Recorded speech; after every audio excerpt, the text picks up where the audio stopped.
exit is a little tight. I call this meeting to order. Roll call, please.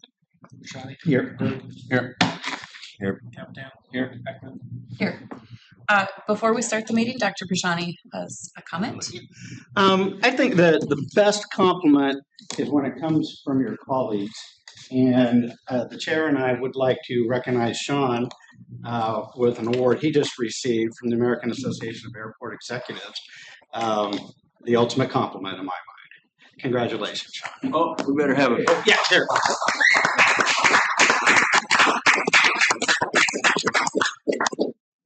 Well done. Thank you.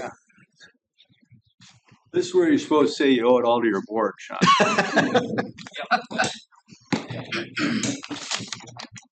Okay, approve, the motion to approve the minutes of the regular meeting So held July 8th. Second. Roll call. Yes. Aye. Osgood. Aye. Capitan. Yeah. Beckman. Does anyone have anything they'd like to move from the consent agenda to the regular agenda? I would. Okay, Stacy. Or no, so we need to move it.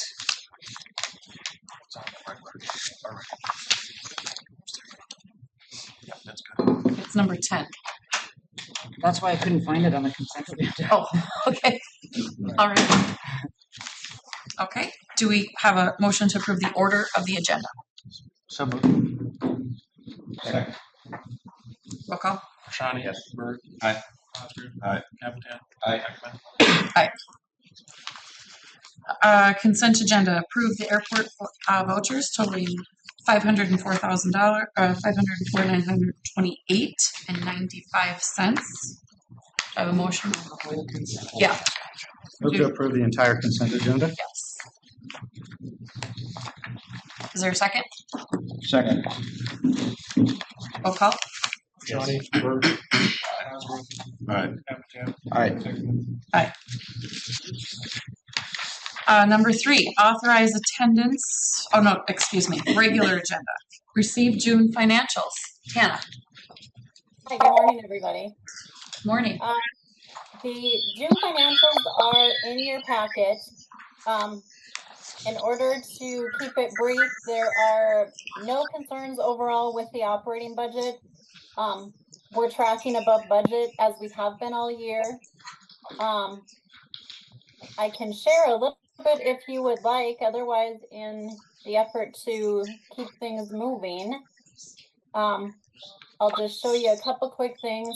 For the employment statistics, I kind of like to highlight that one. That's always a big one. If you can see the employments that are up there. Again, we had excuse me? A little bit bigger, please. All right. There you go. Okay. Another record month, 4,898 for June. It's a little early in August yet to have the July numbers, but I expect them to be high as well. So we've been hitting a record since last April consecutively. Yeah, July was 54,008 passengers. We just got the numbers yesterday. 54 Okay. all-time record. July, 16 in a row. Sounds good. So that'll just be another consecutive month, and things are, employments were up over 12% over last year at this time.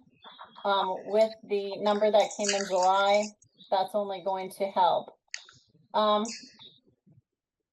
The key performance indicators, the employment growth is on track. The airline revenue is above budget. Every time our employments are higher, our airline revenue is higher as well. So no issues on the revenue, no issues at all with the operating fund. The terminal funding summary that I provide, there's no big surprises here either. We had 2 grants that we locked in the last couple of weeks. One was the AIP for $7.6 million, and Sean, I don't have grant number 66 in front of me. I believe that was the AIP for the 3.409 for our entitlements. Correct. So those two have already been built in our forecast, as one of them was guaranteed, and we knew the discretionary amount. So no big surprises on the capital side at this point. I know we're getting an update from Brandon, I believe, on the projects, and from Terry. So that's all I have for the financial report, unless you have some specific questions. Tana, in the packet were the April financials. I was wondering,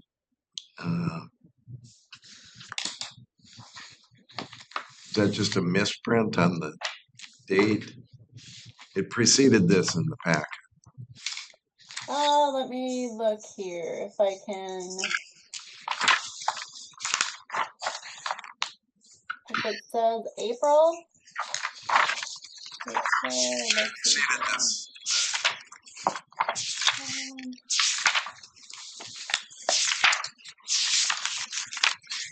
Not in the information I have. On page 1. The balance tax. Oh, that would be balance tax and accounting. That would be the reports they provided. So I am not sure on that. Pulled the wrong one. Yeah, I've got the June one here, so I probably just scanned the wrong one in. They just, and what balance tax reports is they just report, the balance sheets, just so you know, is that reports, you know, the end of April or whatever end of the month. But they always just report the actuals for that month and the budget for that month. I was just wondering the time delay on that. Oh, it's not delayed, just the wrong one was scanned in. The June ones are available, they've been available for a while. So just the wrong one was scanned in. So we'll send the June one out. If you look further down in your packet past Yeah, balances and stuff, you'll see there's some information I put in there that have the actuals through June versus the budget. So that information is in there for you to look at as well. I was just curious with the April versus June and the information there. So help me here. The balance tax sends the stuff to you, Tana, once a month at month end, or how's that work? I get a copy of it, but it goes to Sean and Joan. Okay. And then I just, when I get a copy of it, I know that the month has been closed. So then I pull my year-to-date reports and the funding reports and everything. Okay. All right. Thank you. Yeah. Madam Chair, and that's one of the things that was highlighted to try and change. So we should be current on where we are in our balance sheet and our cash kind of going forward. So. And that wasn't their error, that was our error that you got April instead of June. Yeah, I'm not talking about there. I'm just saying that we're probably a month and a half behind. We have a delay kind of built in here between Tana's work and real time. Hadn't we talked about eliminating that vendor, the balance tax and accounting? Well, that was one of the recommendations. No. That was heard for next year. So Tana, you only get your report. You get balance tax and accounting report. You don't get raw data from the financial accounting. Honestly, everything comes out of QuickBooks. So okay. We all get our information from the same place, but balance tax and accounting only updates that information like once a month. And so, you know, when they reconcile the bank statements and put in the deposits and things like that. And so I can't pull my year-to-date reports or anything until I know that they've finished their side of it. And it's not just balance tax and accounting too. We have to get the reports from the airlines and the car rentals and the restaurants and stuff. So if there's a delay from any of those, that also delays how soon we can kind of close out the previous month as well. It's not balance tax and accounting, it's the other sources of reports. Move to approve the June financials. Second. Roll call. Sean. Yes. Aye. Osborne. Aye. Aye. Did you want to say anything?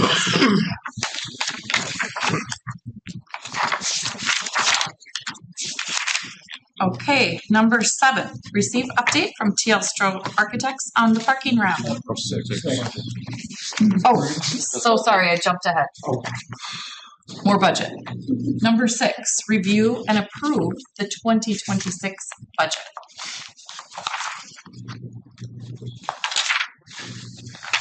Oh, Madam Chair, I move that we approve.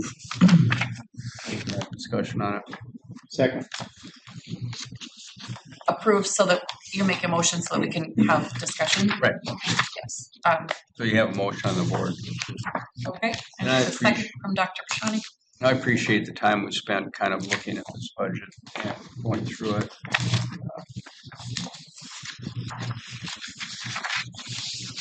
So I think our goal was to really have a budget timely for the city, present to the city, and the budget is simply the budget. If we need to modify it or whatever, we can do that. Mr. Cosgrove. Tana, could you just recap us here really quickly? We've got our operating budget. What, where's our final operating revenue amount? What's that dollar amount? Well, we want it to be a break-even budget. So the way that the budget sits right now is we will be transferring about 4.4 million will go out of the operating and assist with the capital account or capital projects that we have. So, Tana, I want to start top line. What's our operating revenue number? The revenue, let me get up there for you. Can you hand me one of those, please? So our operating revenue is 16.715. And actual 2024 revenue was how much? Well, it shows it's 5.3, but that is with depreciation and amortization and everything else added in. Let me see if I can take that out for you quick to give you that number. The comment I had is that we sort of consistently set our budgeted revenues below our actual revenues from the prior years. And it's been kind of consistent across the last 4 or 5 years. But if I look at this page, right there, Hannah, aren't you saying that in 2025, our budget, our expected revenue is 15.7? That is what our budget is for this year. Yep, for revenue. So we're budgeting $1 million more for 26. And that's because car rental goes up with employments, the airline income goes up. Let's see, what were some other big increases? The building rental fees go up. All of those have incremental annual increases, so therefore the revenue will go up slightly. The observation that was pointed out to me was when we actually get to actuals from the prior year, our budgeted revenue is usually less than the actual revenue received in the prior year.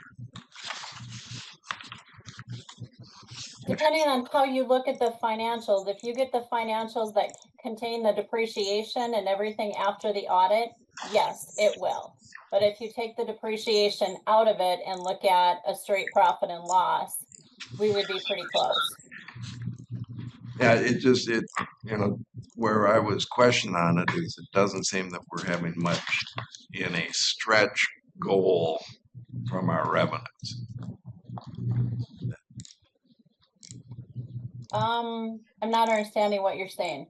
Well, when your budget for the next year is and your revenue is less than your achieved revenue from the prior year, it looks a little bit like sandbagging. Well, if you take depreciation out of it, and look at just a true profit and loss without like audited financial statements where they add in depreciation and stuff, I would say our revenue is increasing every year. Tana, you're dropping down to the net operating income. Just start at the top line. For the net operating, The projected revenue. okay. The projected revenues, you wanna start at the top line? Yep. Okay,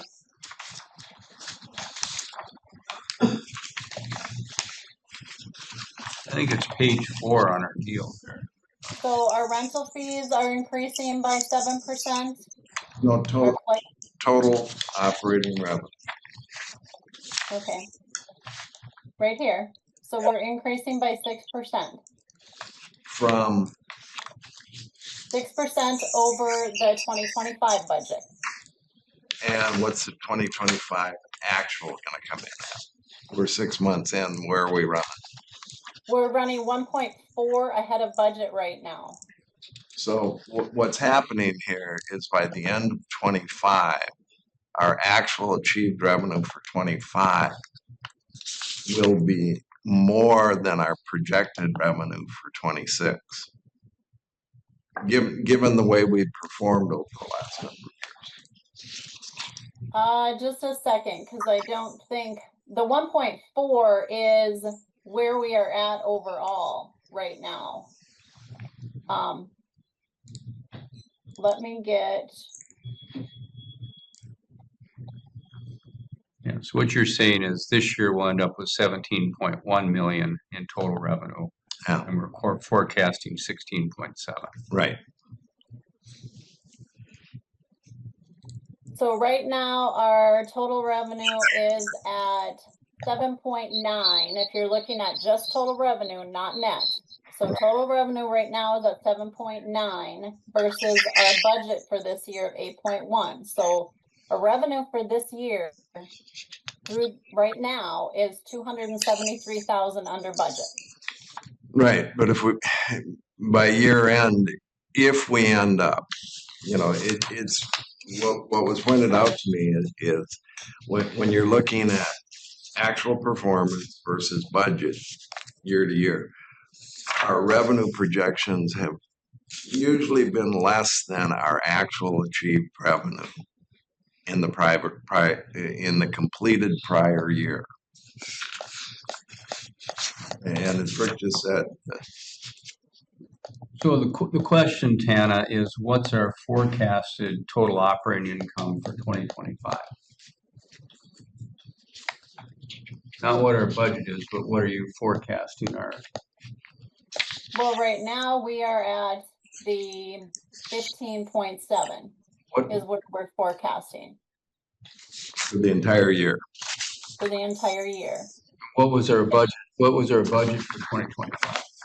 That was that is our budget for 2025. Right now, if we stay on track, we're through 6 months and we're 273,000 under budget. We'll probably come in $500,000 under budget just because of the parking situation that we have right now. But that is net, that is only income, that is not net. Mm-hmm. Well, as we look at the prior years, that was the comparison that I was asked to explain. Now, if you look at 20, or let's go back to 20, now 2021, you're still in COVID, but 21 actual to 22 budget, what was it? And then 22 actual to 23 budget. I don't have the budgets on here. I'm just comparing actuals, but I can tell you the 2022 actuals versus the 23 actuals was $1 million higher. Our 2024 budget was less. Yes. And that was just the observation. That's it. So the question is, what is our forecast? You say our budget is 15.7 for 2025. And you're forecasting $400,000 or $200,000 below that right now. If you're asking me to forecast the revenue through the end of the year, it would probably be $500,000 less than what we are. And that's just basically tracking it through the first 6 months. Okay, that would be 15.2 is what our actual revenue is going to be for 2025. Assuming the car rentals stay. Yeah, without getting in the weeds. Right. Yes.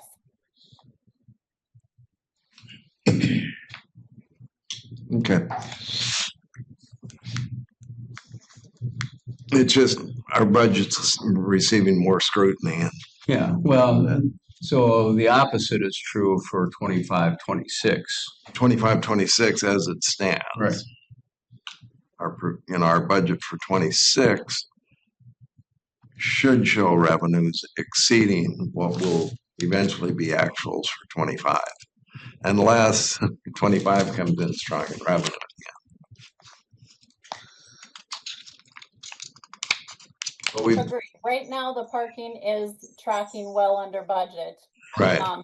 Which we know. So for that reason, I don't believe we will hit our revenue goal unless the car rentals continue to exceed higher than budget. But the building rentals and things like that, those rental numbers are locked in their rates. So there will be no change in that.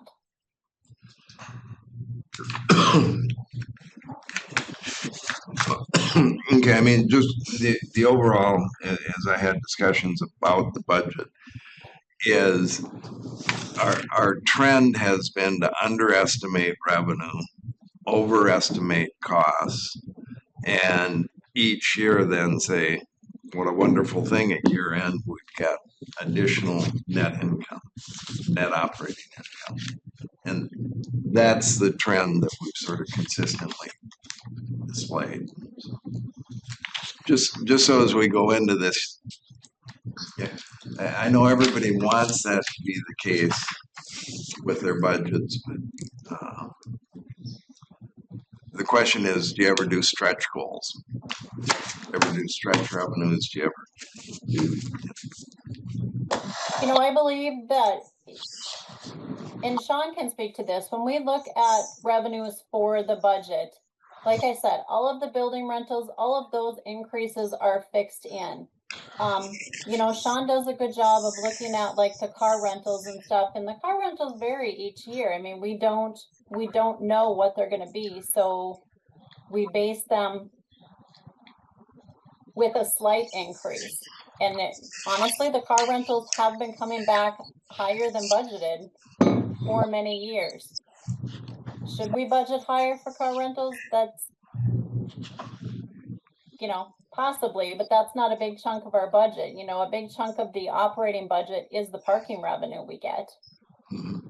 That is huge. And that'll play into it next year as we start seeing those numbers come in. Hopefully. Salary stuff, if you're talking about, you know, are we underestimating expenses? You know, salaries and stuff are provided to us by payroll professionals with the current salaries and the increases and stuff. So we're just taking their numbers based on the current salary structure. No, and I think it's more likely open positions and things like that that are causing that. But again, it's you know, when you look at our history, the thing that, you know, we're challenged on is we typically outperform revenue every year and we underperform expenses, and then we have unbudgeted operating cash. Yeah. That when people are looking at this, they're saying, you know, are you kind of hiding that in your budget? So can We can leave this at this point. Okay. It's just as we look at this for the next year, I think we have to make some aggressive projections. And I hear what you're saying, but the reverse would not be commendable either. No, the reverse is not commendable. Then we'd be having a conversation of why did you underestimate expenses and overhead? Yep. So if we were going to err one way or the other, I like this because it's conservative. Well, but I hear what you're saying. It starts to set a pattern that as you look at it every year. Is there a motion to approve the 2026 budget? Motion and second have been made. Oh, that's right. Okay, roll call. Yes. Aye. Aye. Aye. Number 7, Terry Stroh. Receive update from TL Architects. Well, the ramp is open. It's looking good. We, from a ramp construction perspective, we are pretty much complete. We're tweaking some signage things that were kind of afterthoughts, and we have some landscaping to do. The shuttle lane is mostly constructed, but obviously not using it because we're walking past it right now. So that's almost complete. Working on just you can see we're just starting to take apart the canopy for the skyway, and they'll be putting up some sidewalks here pretty soon and doing foundations for that side as well as our foundations on the ramp side. So I think the only other thing on that ramp was an extra, and that was our perforated metal panels on the north and west side, and I think they're coming in like late this month or something. So they'll be up by the end of September, and go. I tested out the speed ramp this morning, and it works really good. That's a high speed, so I'm good. I had one question as I was utilizing the ramp. The paint is white, and it feels like we're conditioned to believe that yellow is like the caution line you wouldn't want to cross over. So you've got Yeah, the lanes that was something Walker specified, and evidently that's a preference of theirs. So same thing. We got a call on. Why wasn't the handicap stall blue? You see a lot of blue handicap stalls. There's no law that you have to have blue handicap stalls. So I'm not sure if that's going to make a big difference, but yeah, that was just something. I guess something that Walker likes to do is white lines. So. okay. Yes, sir. This is a small thing that's going to be a big headache, I suspect. I drove through because I was going to park by the maintenance building. Okay. And have a big pickup. There's a concrete wall about this high. It's pretty tight to get to right before the gate. It's pretty tight to make that turn, and you can't see that wall at all. And so people with bigger trucks than mine are really going to have a problem. I suspect they're going to hit that And wall. this is coming. You'll go through the ramp. The west exit ramp. They're trying to get you to turn south. That's what they're trying to do.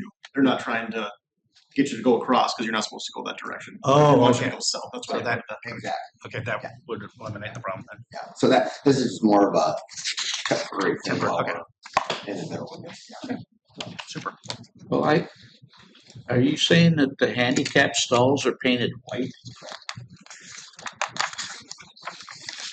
That didn't even make sense to me. To me, we're all conditioned to Yeah, I know. to look for the blue. I talked to Scott about it. He said, "Yeah." He said, "There's no rule. That's just Well, yeah, but it's common sense. If we wanted to paint them blue, it wouldn't cost a lot of money to paint them blue." I would think that they've been blue for years and years and years. Yeah, If you'd like them blue, we can do them blue. It's really, really not up to me. a little bitty deal. No big deal. So.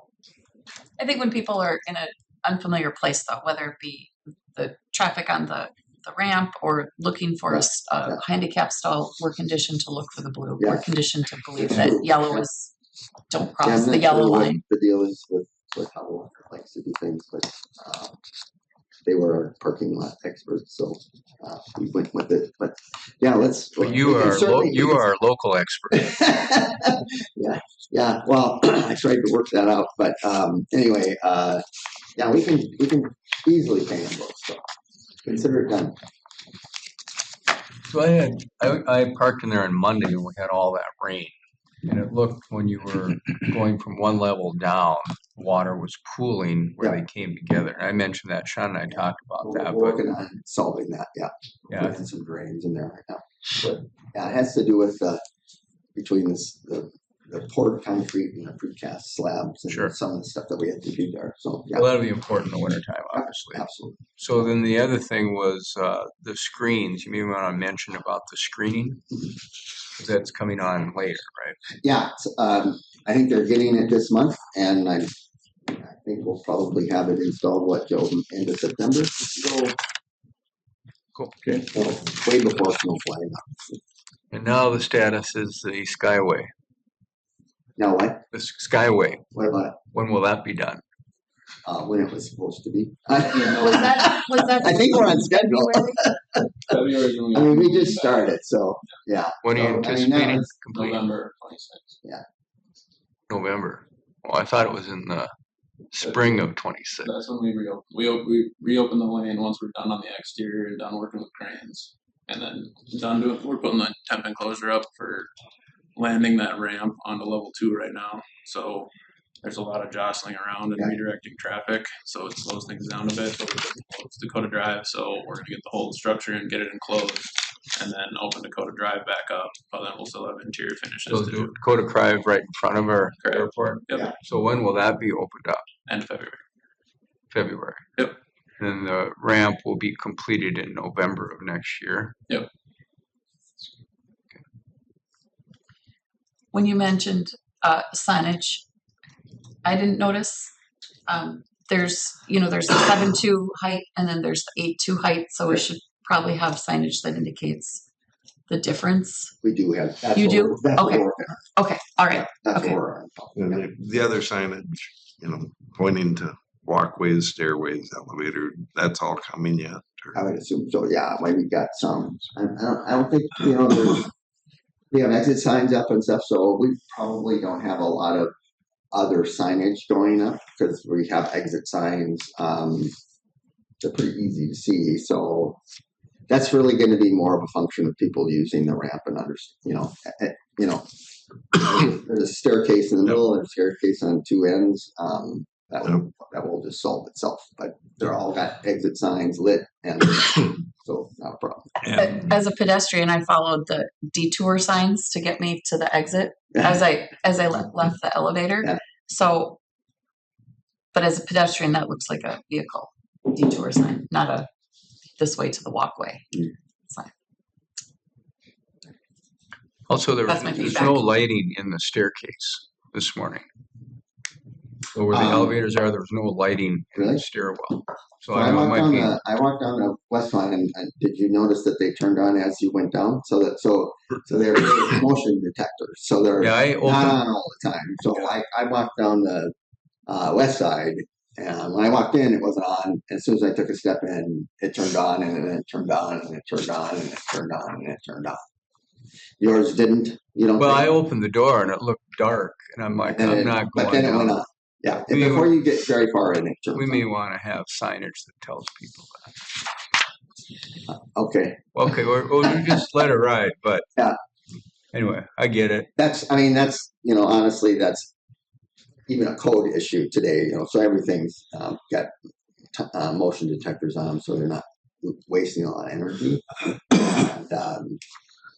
And, probably during the day, I would bet there's enough light I'll try. that takes a little more time for it to come on, where at night, motion's going to probably turn it on much quicker. So We'll go on the stairwell. And the parking, I noticed it had the number of spaces on each. There's not anything illuminating occupied where you can kind of look down a row. I've seen where No, they have we never green did and that. red lights. No.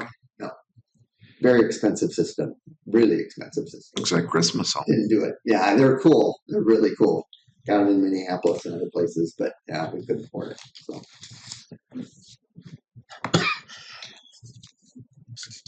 Do we have anything else for Terry? Congratulations on getting it Thanks. done. Thanks for being here. Thank you. Number 8, receive update from Mead and Hunt regarding terminal expansion and modification project. Brandon, did you want to bump Raleigh to the beginning since he has the time constraint this morning? Absolutely. Yeah, we can go through the monument and electronic signage first. So I think all of you have met Raleigh before.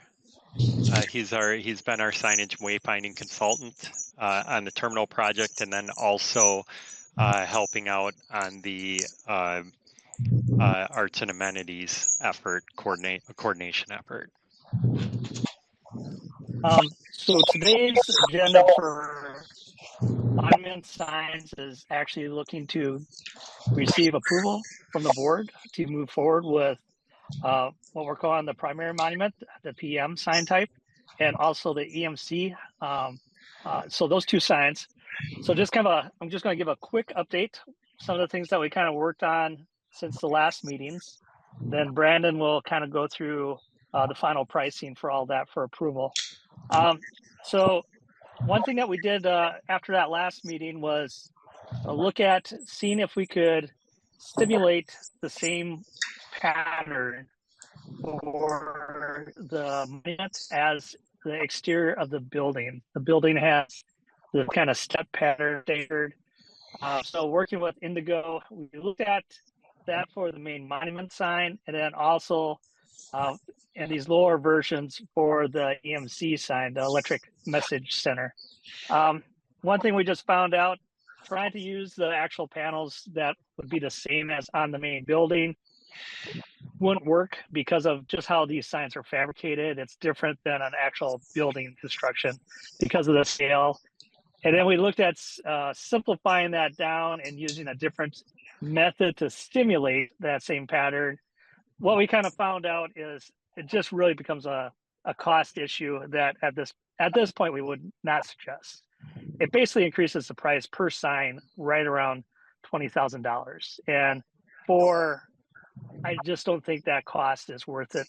What we will do is we will work with Indigo to make sure that, especially on the EMC side, where we have these big, large expanses of solid metal, we'll put some reveals in there to stiffen it so that we don't have the oil canning that sometimes happens with large surfaces, typically on signage.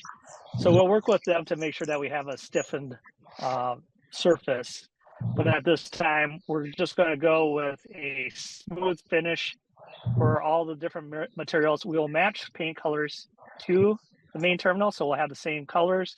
We have the same fonts. We still have that same design. So everything will tie in. It just won't have that little detail element of that pattern. And then last, one of the big things, we did a walkthrough on site, my last visit there. So we are looking to replace the primary one will replace the existing sign that's on 19th. We will have Indigo remove the letters, the logo, and then that top section that looks like stone, that is a faux stone structure. So Indigo will remove that, and then we will locate our sign there. One of the modifications that we will do with that is, this might be a little bit easier to look down into this view here. So right now we have that existing retaining wall on the lower level that goes around. And then we have a second retaining level wall. What we're going to do is we're going to actually terminate that second retaining wall on the two sides so that that hill will flow down from the bottom of the new monument sign down to that lower retaining wall. And what that will allow us is to replace the existing, I think there's a lot of junipers, and we've talking with Jim Hansen and Sean and people from the airport. We're having some issues with those plants just even surviving. So our goal is to stimulate out just in that front area with new plantings next spring, this similar approach to the call letters as you come around on Dakota Drive by the ticketing. So we will have prairie grass that will kind of counter. We have this nice stoic foundation-based monument, and then we'll have this soft prairie grass that will kind of flow underneath with the winds. That I think will just be a nice juxtaposition of that. As far as the EMC sign, what we're proposing is there is no landscape around that. We will place a foundation under that EMC sign, but let the grass grow around that so that it can be easily maintained. It's a high contrast. People are looking at that for the digital messaging. And I think at this time, just keeping that clean, it's not really worthy of bringing that landscaping out that might clutter that situation. keep the landscaping around the primary monument sign. And then the very last thing that we did look at was with the potential of hotel coming into onto the site in the future, how we handle any kind of messaging, like for, say, it be a Holiday Express, something in that order. Our thought at this time is really let the EMC sign do the advertising for the hotel, so that this is the airport's property. We could promote the hotel with the EMC sign. If there's future restaurants, we could promote that with the EMC sign. And then if we need to add a actual more substantial monument, we do that as we enter Dakota Drive on the property. So it might be set back a little bit. But with that incline coming from the west, when you're coming from that dip and coming high, I just think we need to keep this very clean so that we just have the PM and the EMC sign and not try to get this too cluttered with too many monument signs. And then we really want people to know that this is the airport entry. So that's kind of my quick wrap up of that, if there's any questions.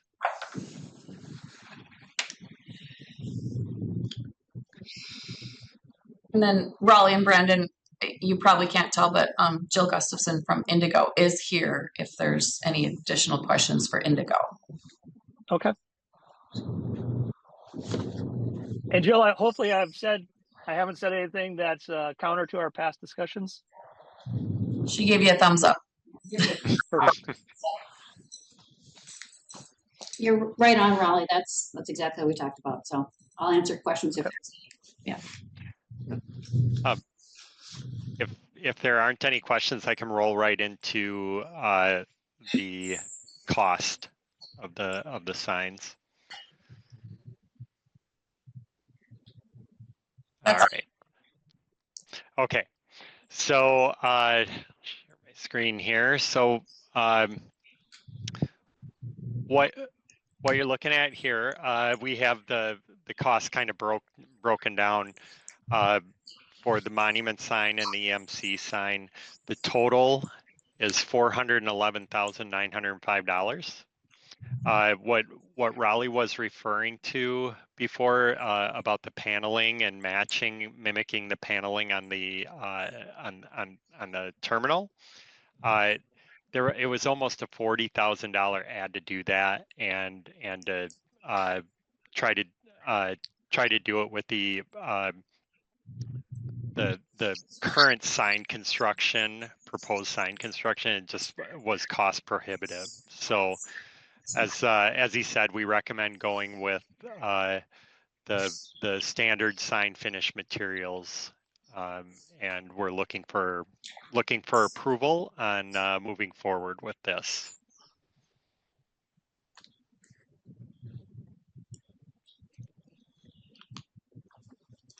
Quick question, Brandon. Are you actually showing the numbers?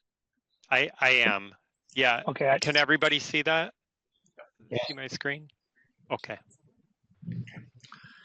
I'd move to approve. Second. Roll call. Yes. Shani, Berg, Aye. Osborne, Aye. Capitan. Aye. Aye. Thanks, Brandon and Raleigh, and Okay. for your work on this. Great. Thank you. Thank you. Thanks, Raleigh. Yep. All right. So I will. I'll just move on to. Oops.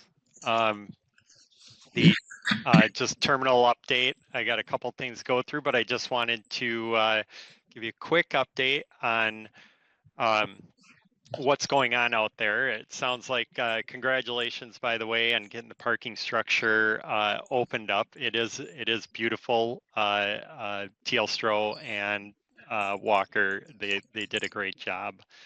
So hopefully you guys are very, very proud of the finished product.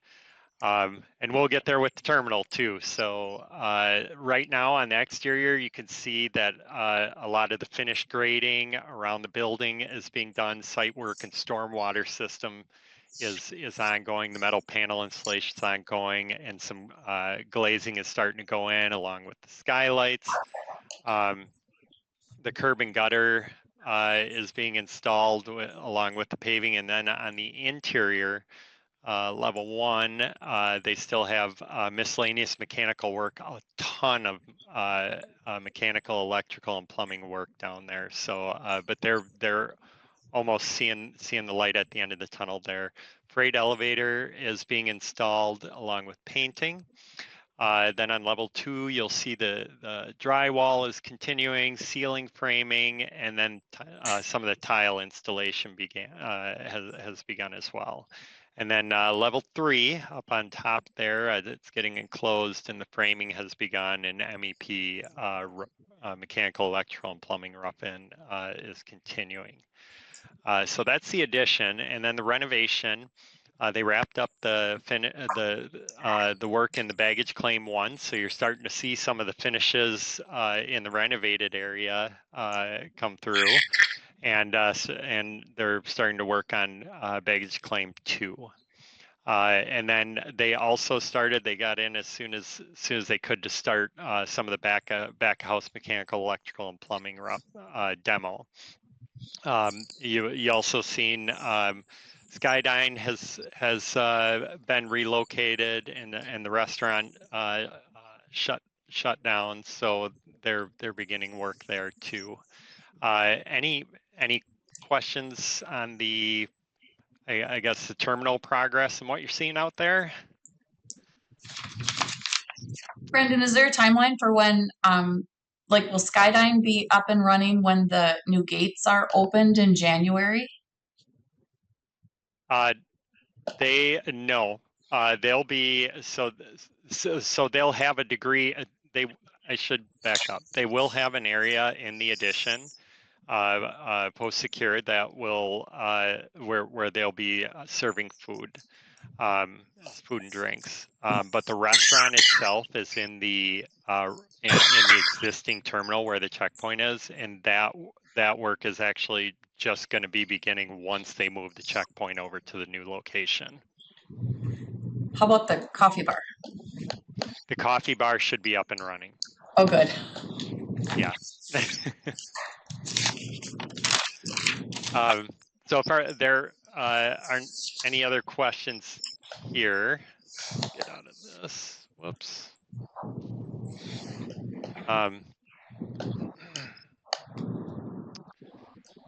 We talked about the signs. So the other thing we wanted to talk about is budget. That's always a fun conversation. We talked a lot about money already, but this specific to the terminal, we are doing well, really well on the progress. We're almost through the point of discovery as we're going through the existing terminal in finding unforeseen conditions and coordination items. What we've done so far is we've accumulated, we're putting out modifications to reflect these things as we work through the construction process and coordinating with the contractor.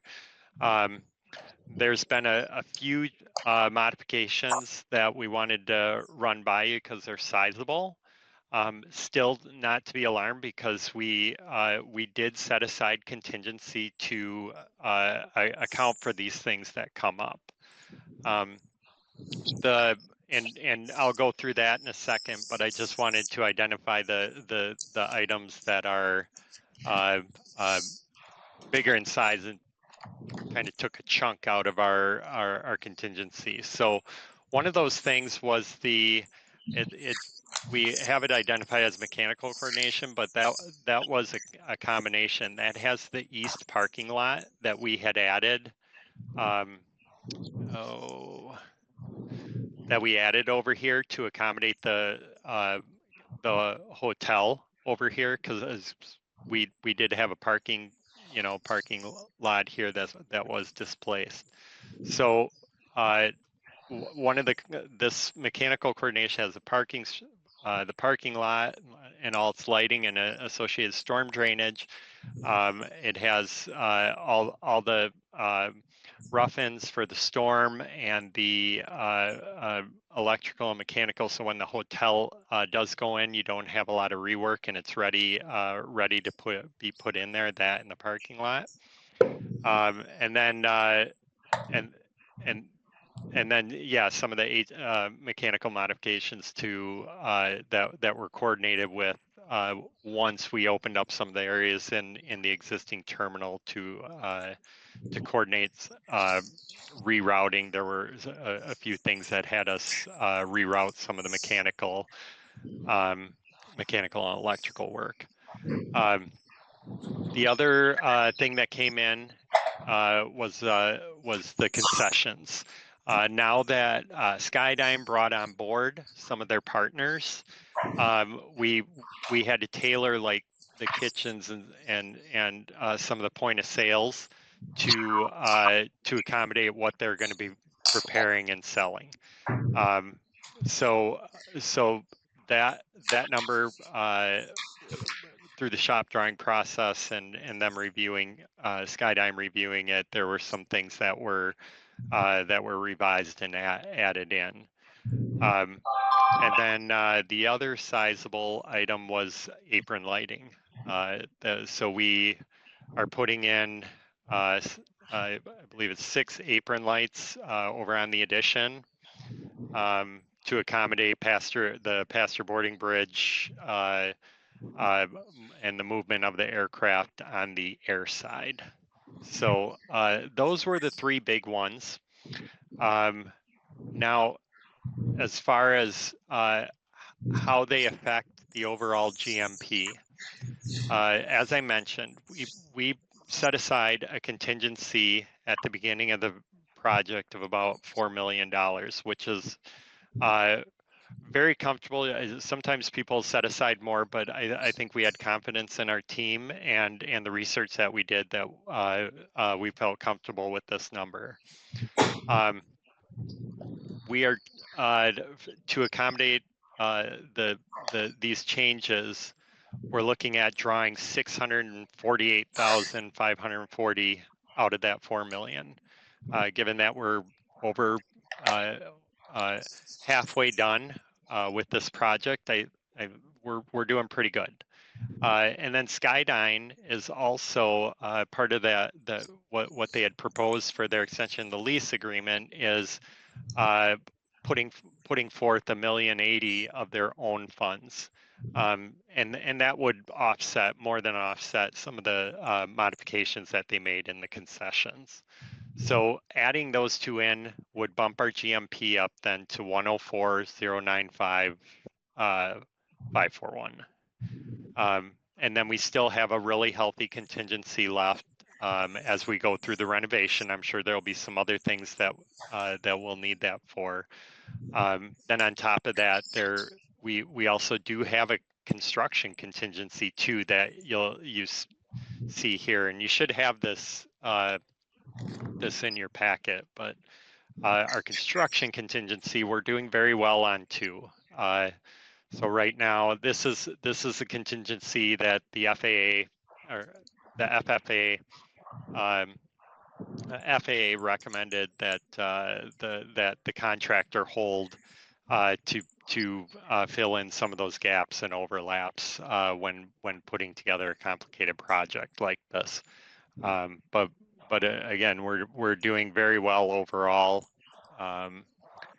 and I think that was about it for the for just kind of the summary of the budgets and changes to date. So any questions on what I went through here? Mr. Burke. Brennan, so my question on the Skydyne, that's the money that we're putting in for Skydyne's improvements, the $1,080,000. No, this is the $1,080,000 is what Dustin and his team has offered to put towards the construction project in return to doing a 10-year lease. I think that was the deal. They'll be reimbursing us that amount in 2027. There's 4 payments in 2027. So we're paying for the equipment. They're just contributing back to us $1,080,000 of that cost. There's another $1,080,000 that they're paying back over 10 years. This is it. No, they're paying it all in 2027. Yeah. In order for them to amortize it. We're putting it in, they're paying us back. That's correct. And for Receive that in what, over 2027 Yeah, there's four. Yep. for quarterly? 270,000 a payment. And that looks like it's supposed to add together there, Brandon, the way it's set up. At 648, $1,080,000 doesn't add up to 104. No, I had you're taking the 102,367 and then adding these in. So It's just it's set up sort of formally, and it doesn't to high out. yeah, I see what you're saying. The I missed. I think the takeaway is the revised GMP is 104,095. The GMP to date is 102,367. Yeah, keeping track of those commas and zeros are important. Yeah. So Any questions? Any other questions? Rick, we're gonna go over the Skyline contract on item number 10. Do we have any more questions for Brandon on the GMP? Okay. Okay. All right. Then the next item that we were going to go through is the Clear Channel Clear Channel advertising locations. So I think as we had gone through,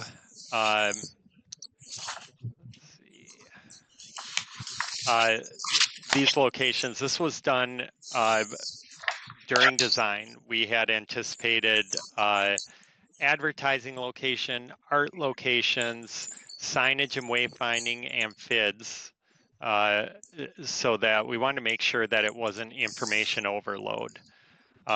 So we had gone through design, while communicating, talking to Clear Channel, and our Artworks, our consultant,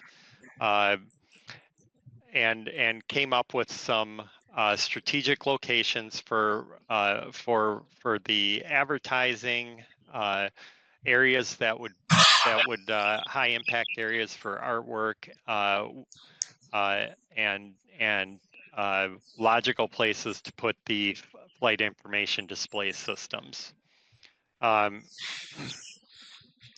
So what you can see here, and I can zoom in to help you look, here's the key, but what we're looking at today is getting the advertising locations, the proposed advertisings, formally approved.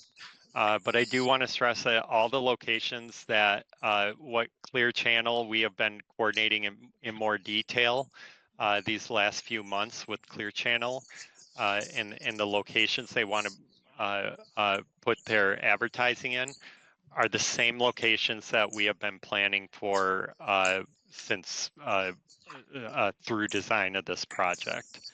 So as you can see here, I think the big ones are the TV monitor displays. What you're seeing in the terminal right now, this is where they want to put them down the addition here. And then we had a couple places over in the renovation as well, just down the corridor. I think they had showed us an elevation as well.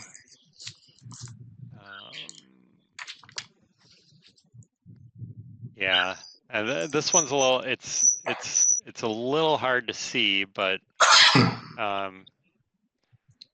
this is kind of showing what it would look like with the signage. So it's not directly below the signage, but it's beyond. But they're just showing from a vantage point what this looks like.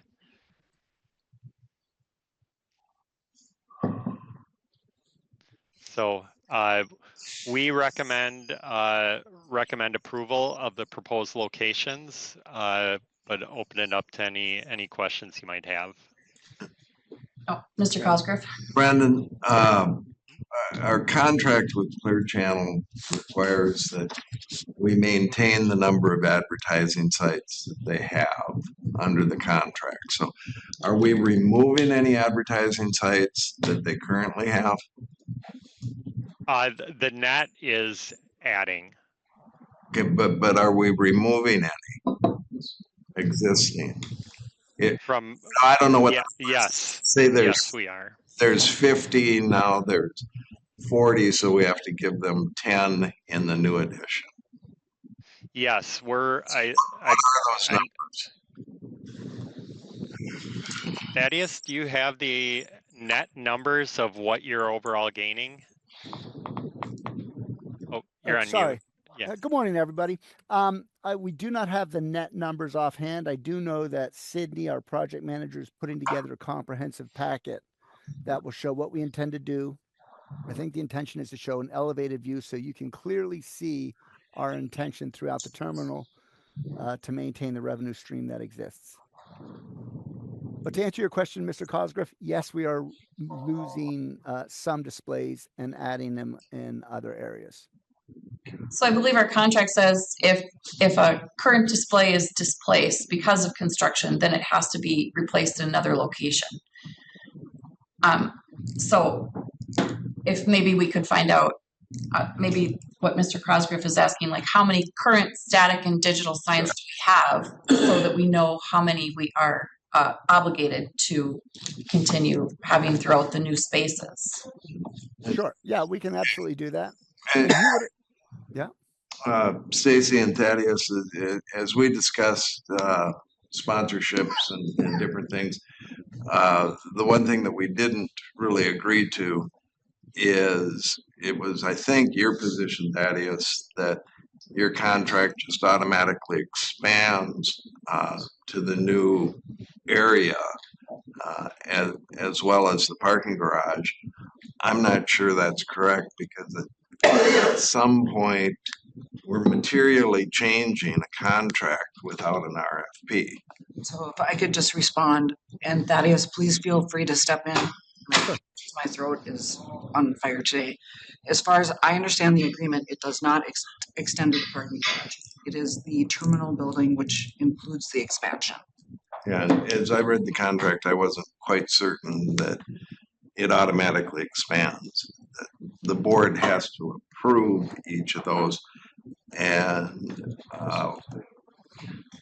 so Brandon, and I'm on the Arts and Amenities Committee with Brandon and Gina and a lot of the great art people in our community. So a little bit further down under old business, we're going to have the consider of onboarding Ivy Oland for phase 1 of establishing the art curation program. And I feel like to kind of to approve the Clear Channel and the art locations prior to having her on board for her influence in the overall aesthetics of the airport would be premature. Like to limit her before she begins. That makes sense to us. We want to be amenable here, so we aren't opposed to seeing what the art looks like and where it goes. And Mr. Cosgrove, to answer your question, while we do, I think the assumption is clear that any expansion of the terminal would be included in the concession agreement. The airport authority has the specific and direct approval to approve and deny locations. So we understand that this is your right to approve or deny locations, but we wouldn't expect you would put an RFP out for the east expansion of an airport terminal for airport advertising concessionaire while we would have the other one. That's just as a point of clarification. Do we agree on that? I think, yeah, we have to decide what we want to do. At some point, and Stacy, I would ask you, once we have an existing contract, at some point, material modifications to it require a new RFP or new contract. You can't award a $10,000 contract and then keep changing it and turn it into a $100,000 contract. And I would ask, when do we hit that in this type of situation? Well, of course, I did not bring my Clear Channel binder with me. I did do a pretty extensive memo that I'll resend you where I feel like we've walked through all of those issues, like in our smaller group meeting, where we arrived at a consensus as to Well, and the yeah, board. Stacy, I think in keeping, we just a meeting or two ago passed a change to our policy that every 5 years we're going to do RFPs, which is going to eliminate 10-year contracts. So I don't know if you can do that when you already have an existing contract. no, but working forward, we can. What would you like from me in this regard? Well, the question remains, the contract to me is very clear. And if they're existing advertising spaces that are removed, they will be replaced in the new construction. Beyond that, I don't agree that any new expansion automatically falls under the same contract. And so that would be my question. The other thing I think we have to understand is what's the dollar amount? What are we changing this by? That would be, in addition, just to follow up on your comment, it would be interesting, I think for us, or valuable, Thaddeus, if in addition to you letting us know how many additional screens, digital or static, how much expected additional revenue would be generated from the addition of that advertising locations. Okay. See if I can pull it up.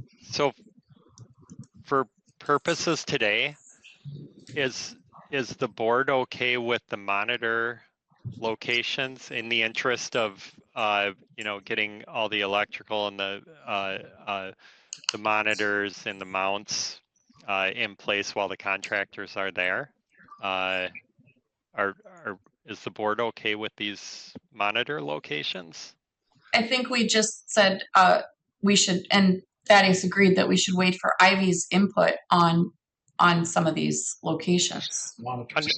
Understood. The monitors, though, I mean, Ivy, I think with confidence we can say we wouldn't be putting artwork like hanging them from the ceiling of the main concourse. There's already a lot of information there, and we have a lot of other amicable locations to put artwork. Are you talking about you're looking for approval for the digital screens that will hang from the wayfinding? Yes. Yeah, right down the concourse here. It's like this location, and this location. There's just 3. So, Brandon, in my opinion, one of the things that we've highlighted that's going to be so special about this terminal is that you can look from one end to the other in a straight shot, and it will be beautiful. And that was what the initial fly-through renderings showed. But the digital screens hanging down from wayfinding information is going to block that view and be distracting. And it wasn't in the fly-through presentations.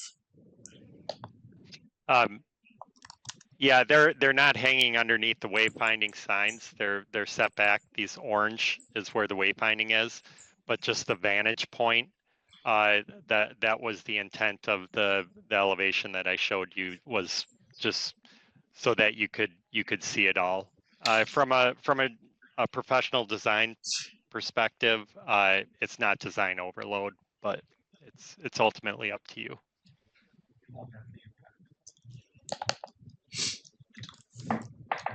The one sign will be beyond the other It one. won't have any impact. They need this, at least the monitors approved today. They're coming out of the gate 2-3 area. I'd like to wait and hear what Ivy says. We're spending a fair amount of effort to try to make sure everything's cohesive and beautiful, and I think that art we've learned through other avenues that art reduces the stress of the passengers. It creates a more a nice atmosphere for the passengers. I think we're getting ahead of ourselves by approving additional digital signage. Brandon, would it be all right if I just add, if you brought up that elevation really quick once again? Sure. So what we have is we have a staggered situation. So we have the wayfinding, then let's say 15 feet, we have a clear channel screen, then another 15 feet, we have wayfinding sign. My question is, because we have such high ceilings, could we actually elevate those screens up a little bit? Because you're going to be looking at a perspective view up, and we'll have distances. Maybe that opens up that view a little bit. That would be maybe my recommendation there. So these will not be mounted underneath the screen, underneath the wayfinding. But if we do have some distance, could we raise those up from the floor from that 9 foot 1.5? Say like, 6 inches to 12 inches. There comes a point of diminishing returns. Okay. At the higher you go with a display, the less exposure it has. To take an extreme example, if we had these signs 20 feet off the finished floor, you'd be straining your neck to look up. And so that's just an extreme example. And so to have it 9 feet, the bottom of the sign 9 feet off the finished floor, means the top of the sign would be about 11.5 feet or so. So still fairly high to allow for a free. And we also care about the aesthetics of the entire facility. We want our media program to complement the environment in which it is displayed. So Thaddeus, just one other question. Yeah. Is there a chance that the screen could be slightly larger? Slightly what? Or like, could the screen be slightly larger, like width and height? If we kept it at that. All of that comes with a cost. Sure. So currently we're matching the size of the existing program. And to give you a sense of what the displays would look like, if you go to the west side of the terminal, those two will remain as they are, to give you a sense of what the screens look like. And then you've got the ceiling with the blue highlight. You can see as you're walking down the terminal, we designed those to drop below that ceiling so that there was a sight line. So if you wanted to have a real example of how this might look, you just walk the west side of the concourse, and that gives a sense of what we're wanting to do with the east side as it relates to the directional signage. And Paula and Brandon and all, forgive me if I'm jumping into this a little prematurely as I haven't been introduced yet, but I think I met most of you about a year ago when I presented to the board, and so I'm still just re-engaging and learning the timeline. But as we get to the proposal of the environmental audit and assessment, we're projecting a sort of a fast track timeline so that the scope of work, which would include an assessment of these spaces and development of sort of a hierarchy of visuals in each area based on what the traveler experience should be, what the functional needs are at that point, appropriateness. And so this may well be it, but to Paula's point, I'm just wondering, do we have time, 30 days or perhaps even less if we needed to expedite that part of it, to review that? Or is electrical expected to start like this week? This is your. Okay.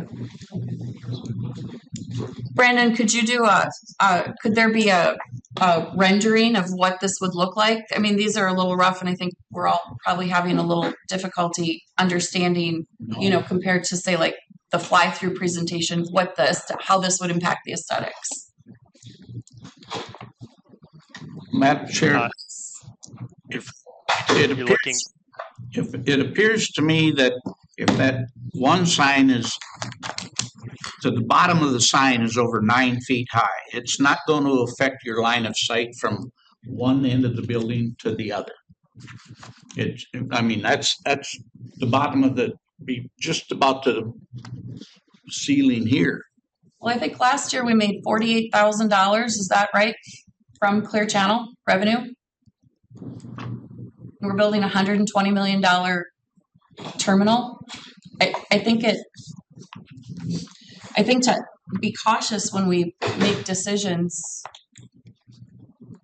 on things that are going to impact and distract from your our art. beautiful terminal. Madam Chair, to get things off dead center, I move to approve the signage locations. Second. Roll call? Or would there be more discussion, please? Well, yeah.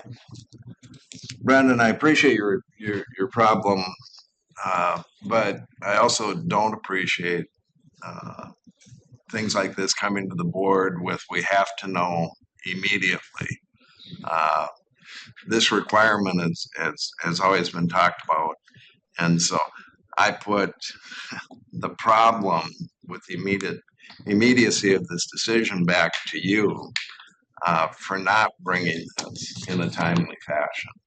And I'm disappointed in that. But what I'm having trouble with is we're going to be approving sign locations. We don't know what the impact is, what the revenue expected from them is going to be, how they are going to interact with the arts and amenities. And I think we're just ahead of ourselves here. So I will motion that we're going to be voting on locations of Clear Channel signs that we don't know what that even does for us. Okay. Yeah, we had gone through this originally back in October of 2024 when we were organizing all this, and nothing has changed. But now we were just looking for a formal approval today. But I understand the direction of the artwork has evolved. Where back during design, you know, we were only working with artworks, and they were very comfortable with their scope and what they had in the airport right now, and they were concerned about expanding and being able to cover this addition. So just to give you some background, the art piece of it has evolved and expanded in a good way. But having the Arts and Amenities Committee forth, so it is ramped up, and I completely understand that you want to you want to really take a hard look at that and make sure everything coordinates appropriately. We from the design team perspective feel very comfortable and confident in the arrangement.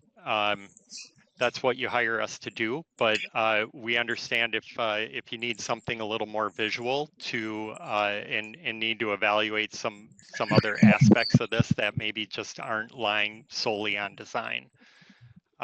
So if you want to hold off on the monitors and approving any of this, we will all work around it. There is a motion on the floor already, Brandon. Okay. So, Mr. Burke.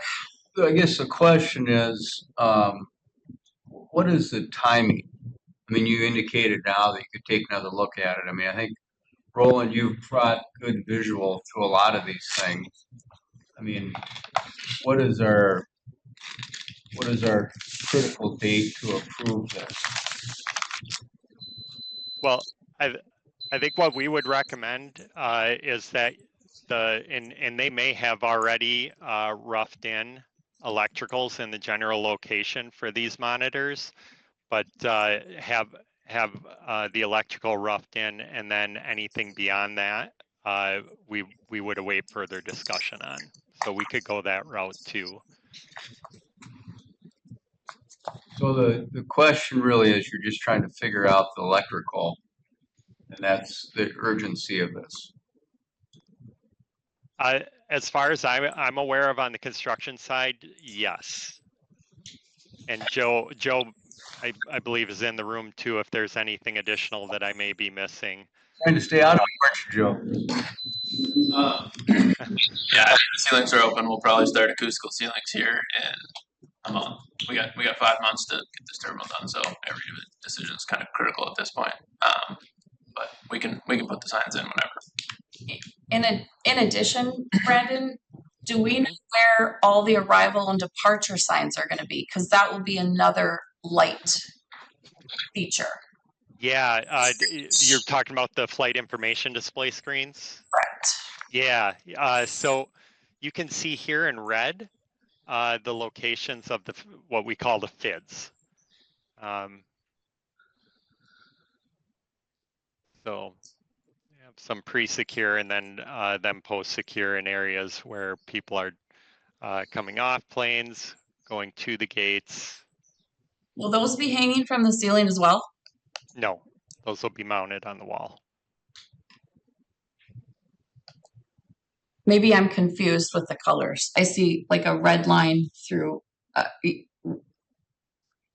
like below 11, but below the 211s, there's a red line across the hall. Those are magenta. Sorry if they're if it's too close to the red.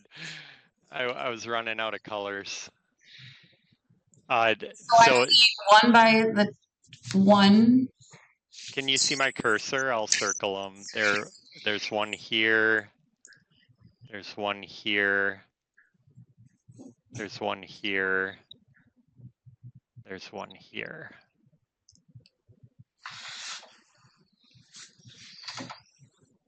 And we still haven't discussed another digital signage would be airport information signs that would promote things like parking, amenities,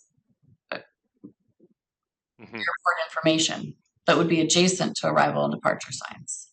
That would add to the digital component in the airport. Yeah, and there's room adjacent to these FIDs to do that, Paula. Yep.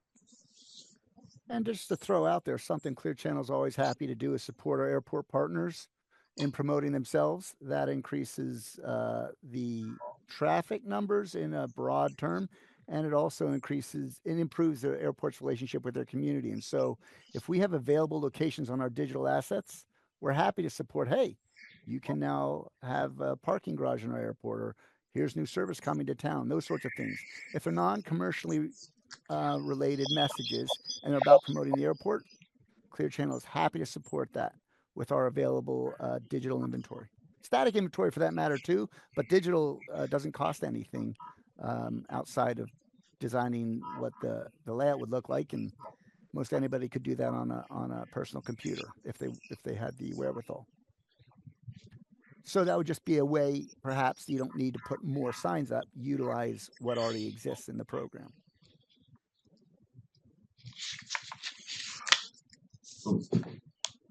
Mr. Cosgrove. Brandon, so we can get this additional information and put this on the agenda for next month? Yeah, the additional information you're looking for is financial information from Clear Channel? Right, and then also the input from the art side of it. Present screens, increased number of screens, additional revenue projected to be generated, and then graphic, maybe a little bit more specific to give us a visual of what those signs would look like in the. You're looking for a rendering of looking down the hallway or the concourse? That's what you're asking for? Sure. Okay. Yeah, you bet. And I would like to manage expectations in terms of growth and revenue.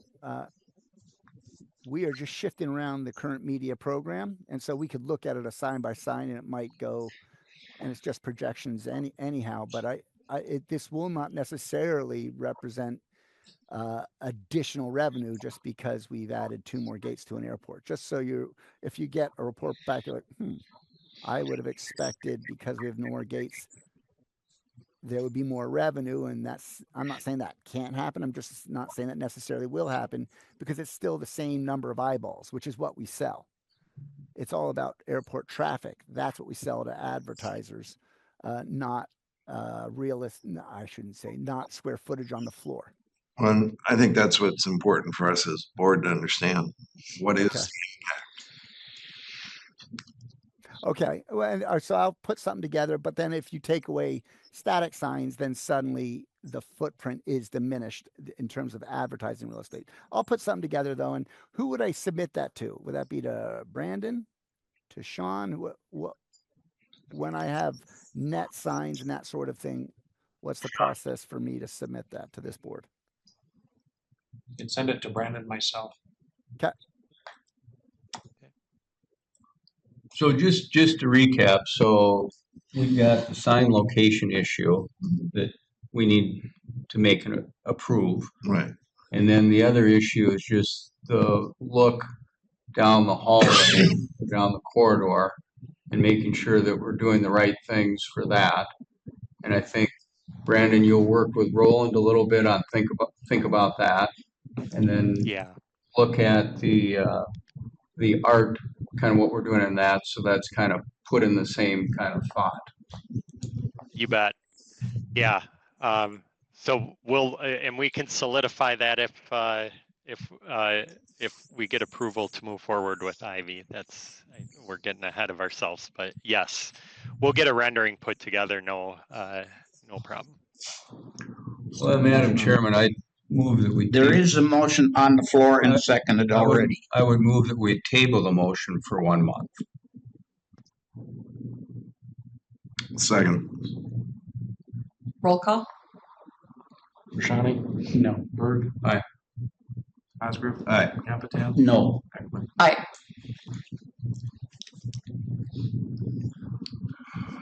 So he's got furniture now. Okay. Mr. Bouchon, I Dr. don't know Bouchani? that these are necessarily concepts that are in direct conflict. What I heard Brandon and Joe say is pulling wire to locations. That doesn't mean installing anything, but it keeps them on track and keeps them moving. I hate to have us putting construction behind for a bunch of other things we haven't even discussed, much less decided to do. Exactly. But, well, again, we decided this, but the motion was to approve those locations as well. That's what the original motion was for. Correct. So again, I think that there's a lot of discussion here that would help us come together. But Well, again, well, we've acted on the motion already. So okay. Well, and Brandon, I kind of lay this at your feet, that bringing something like this to the board for immediate decision making. This hasn't come as a surprise to anybody. You could have brought this 2-3 months ago. Yeah, we introduced this back in October 2024. So just as an alignment, but like I said, modifications have, or some of the mainly the artwork has evolved since then. So I understand. We want to get this right. Great. Do you want to go to furniture? Yes. So for furniture, we have, let's see. So this should be in your packet, and I will admit that when I was going through this the second time and preparing for it, I thought I could give you a little more information. So this does vary a little bit from what you have in your packet on the front, where I broke it out into the 2 phases. But we have what you have in your packet, I believe, is this cover sheet, and then just showing you the layout of all the furniture that we're putting in the terminal in the addition. So we're looking for, because this is not under the construction contract, it is still in the budget.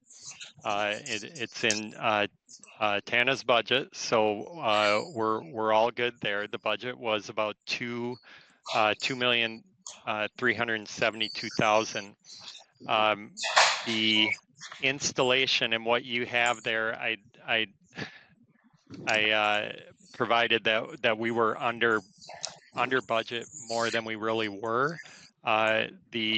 The furniture installer or the furniture vendor came in late and added the installation cost. She forgot to put the installation costs in the first numbers that she gave me.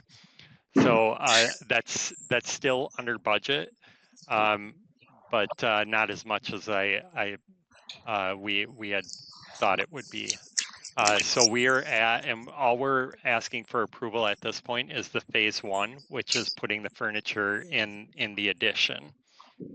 And then we'll come back around in phase 2 and then ask for approval on that. But for today, it's the $1,570,730. I just have a quick question for you, Brandon, and I know Gina's not here, but I see the Arconis layout for the baggage claim. Now, are those the beam seating? Is that the same beam seating that's going to be in the gate area? And are we only planning to put 20 seats adjacent to all the baggage claims? Like I see 5 squares, so does that indicate 5 seats? Yep, that would be 5 seats there, and then we have the bench seating over on this location, the green. And then what did they? The red seating. I'm sorry, I don't know what the red seating is offhand, but we have bench seating. It's a sort of bench seating there. My concern is we did allocate some more funds to upgrade the baggage claim area, but currently we have like 10 to 12 seats in between the baggage claim carousels, and it seems like they're pretty utilized. Like, seems like less seating. So you'd like to add more seating at the baggage claim? I was just wondering if this is the beam seating that's going to be utilized upstairs, or if it's a different type of seating, or if it's only going to seat 5 people per area. Doesn't seem like we should maybe be looking at more seating opportunities when a plane's got 100, 150, 180 people on it. So so Paul, I want to make sure that your concerns do get addressed, and at this point I don't have enough information to answer your questions, so we could come back around next month, and Gina can give you the answers you're looking for, if that's what you'd like to do. Madam Chairman. Mr. Cosgrove. It wouldn't make sense that we'd have less seating with the expansion than currently, correct? This looks like less. Yeah, that's my concern.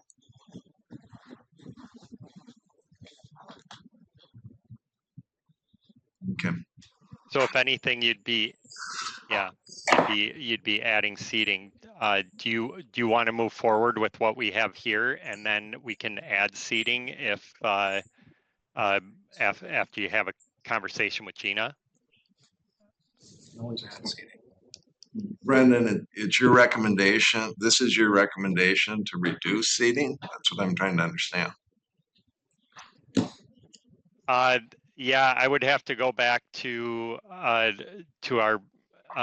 design notes, Chair Cosgrove, because I don't recall what the exact conversation was on the seating here. I know we had talked about there's going to be your existing beam seating is in good shape as well, so that would be a possibility to, and it's very neutral, so that's a possibility to reuse some of that as well in these areas to get a feel for how often they're going to be used.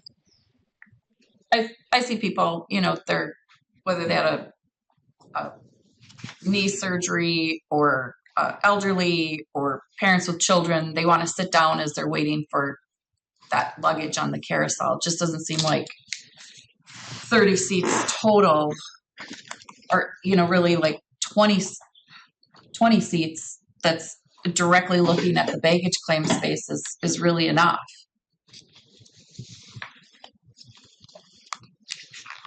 When you've got a flight coming in that may hold 180 people.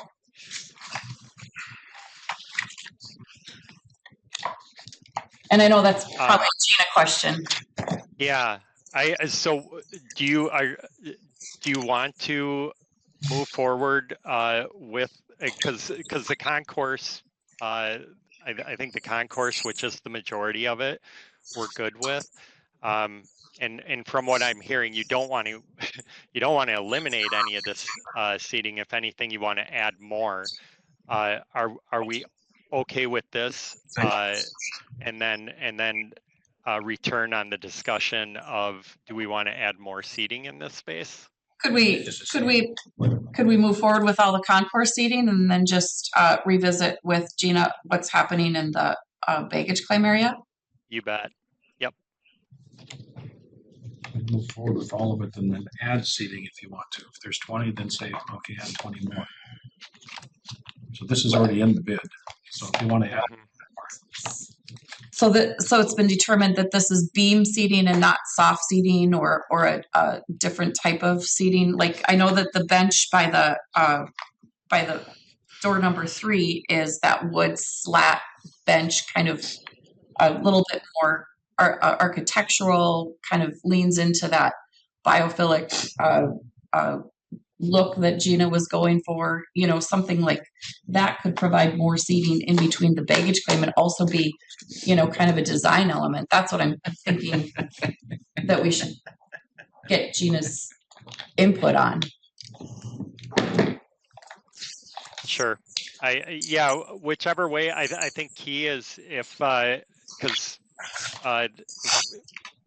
there are long lead times for this, so waiting another month for the concourse, we probably don't want to do that.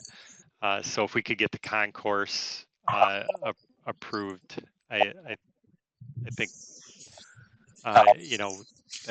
give you some time to have that discussion here, and then we could just use the old beam seating if to give you more time for the baggage claim to discuss.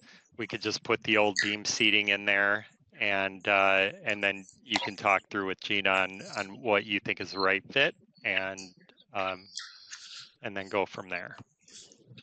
That would be another approach.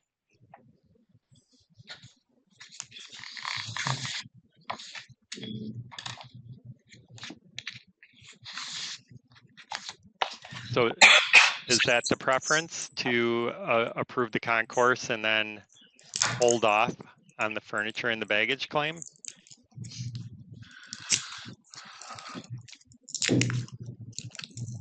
Well, Brandon, back to our discussion, we don't want to create old terminal, new terminal look. You're saying this seating will match what's currently there, or is it going to be a mismatch? Your existing seating is very neutral, so it will be fine for a temporary solution. It's in good shape. What do you mean by temporary solution? I think eventually you'll want to update it to match the other more current furniture throughout the terminal. Okay, so this is bench seating here, or what? We don't know what. I'm unclear. What? Yeah. What is? Okay, so what we currently have is the Harmon Miller, and what you're going to replace with Herman Miller, and then we're going to replace with the Arconis beam seating. Beam seating being a typical seating for gate areas, but then it's a different seating that's this green in the corner is like a wood slatted curvy bench, which is kind of architectural and goes with the design elements that Gina's been putting together. And so maybe, Yeah. I don't know, but I know that you can get more seats Yeah. if you do benches or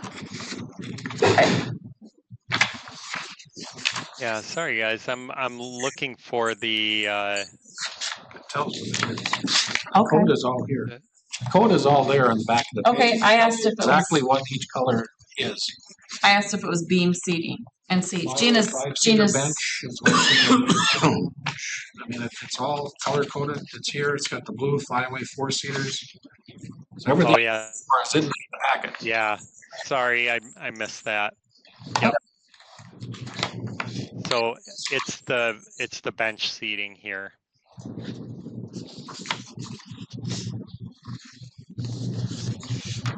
okay.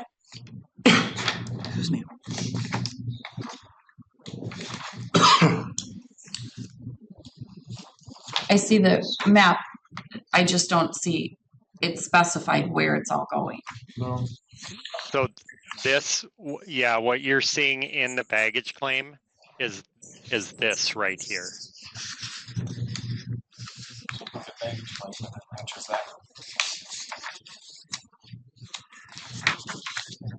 Okay.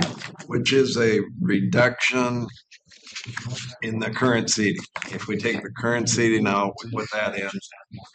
Your recommendation is a reduced number of seats in the expansion, after the expansion. Is that your recommendation? Yes. Yes. Paula, if we're only talking about potentially adding more seating, but it's going to be the same seating, why would we not approve everything right now and just add the seating? Absolutely. I just didn't know what the planned seating was. And so if like a design feature would offer us additional seating, like if you've already bought the seating and you want to add more to it, was the design amenable to that type of addition? I didn't know. It's kind of hard when you've got orange and red and it's very close on the colors, but if that's what the board would like to do, let's make a decision. So we should approve this. Yes. And then if we need more, we'll add more. I'd move we approve. Second. Roll call. Yes. Berg. Aye. All right. Oscar, Capitan. All right. Aye. Number 9. Number 9, Dr. Susan Kleiman is here from NDSU. Why don't you stand right here, Susan, so that we can hear you on the speaker? So good morning. I am Susan Kleiman. I'm chair of the Department of Architecture and Interior Design at NDSU. And I was contacted by Paula back in the fall and asked if NDSU students might be able to do something for the airport authority similar to what our students have done in some other communities to look at visioning and master planning and a possibility of what could be. And so I have a group of 4th year students. So they are in their final undergraduate year. And they will be working this fall. We're proposing to have them actually work on a design studio project for the entire semester that would be a visioning for the airport property, kind of taking a look as the airport grows of how you might develop the property intentionally. I know that there are plans for a hotel, but what else could be in that property? You guys own a tremendous amount of property that has the potential to be vacant. So how do we vision that corridor so when people arrive in Fargo and head towards where they're going, they have a positive view? How do the people who live here, who use the airport regularly, have access to services that might be valuable to community members who fly in and out? And so A group of about 14 students will be working with a faculty member, and we're proposing to have them go and look at some regional airports, talk to some aviation design experts for airports of about this size, look at some case studies. So I guess my ask, so that's kind of the proposal of what we're looking at doing, that you guys can then use as a board to think intentionally moving forward in the future, and take that as you work with the design professionals, like you're here in the room, for what then actually gets built. And so the big questions that we have right now are, what is the extent? I have just printed out some Google Maps, and I would love to know today, so our students moving forward have an idea of just how far they should plan for what your vision is. It would also be great to have a wish list from the airport authority of what sorts of services and amenities. We've spent some time meeting with your chair to get an idea of kind of what she thinks could go, but I'm sure that, and based on what I'm hearing, there are definitely different opinions in the room. And so the question is, what do you all think? And so what I think would really be helpful to us is if there were a handful of you who are really interested in the project, who might be willing to actually meet with our students and help provide some guidance, so that you can actually use the intellectual power and creativity of our students in the best way possible. Like I said, our students have actually done this in both Minot and Medora, and the results of those efforts have actually been really valuable to help those communities move forward with planning and development. Mr. Burt? Yeah, I would say what you did for Medora was transformational. I think the way that you took the time and thought it through and really brought the flavor was just great. A lot of those things you envisioned are becoming reality. And so I really welcome you to look at this as a project. I think it's great. And is this something you would kind of do over the fall semester? Is that kind of your thought? That is the plan, and thank you for your comments. We, we are the land grant institution for the state of North Dakota, and it is really important to me as chair that our students are actually working on projects that are really benefiting the communities across the state. So we've been working all over, and here's a chance for our students to do something in their backyard here in Fargo. The plan is to work through the fall semester, and we then would then come towards the end of the semester and give a presentation of the work. Typically, when we've done this for Medora, for Minot, we've actually given large community presentations, so individuals could see the results of the work. And so that is the plan. Our semester starts on the 28th, 27th, I think, is the first date of studio. So yeah, I think we are excited about that. I'll be happy to help however I can. And I think this is a unique project because of the government, private sector, federal government, state government, constraints. I would just ask, do you need a budget for this at all if you're going to have students travel, or could we assist with a Don't bring that up. stipend? I hate to see the students I would be a hitchhiking. terrible chair if I turned down money from the university. Certainly, if that were an option, a small stipend as a sponsor. What we are currently doing, we've just recently kind of transformed our fourth year, and so our students are actually opting into Options Studios, and Marvin Windows is sponsoring a studio that's going to be a residential, expanding a long term. We're putting banners up in the studio, branding. So if there were a small stipend that came that would help support some travel, the airport authority's logos would be on display in the studio. So people, we tour probably a couple hundred prospective students and their families a year through our studio, so there would be some visibility. But if we expect them to visit some other areas, that we'd have some funds for them instead of hitchhiking. Sure. So the idea would be to start this off. What are you looking for today?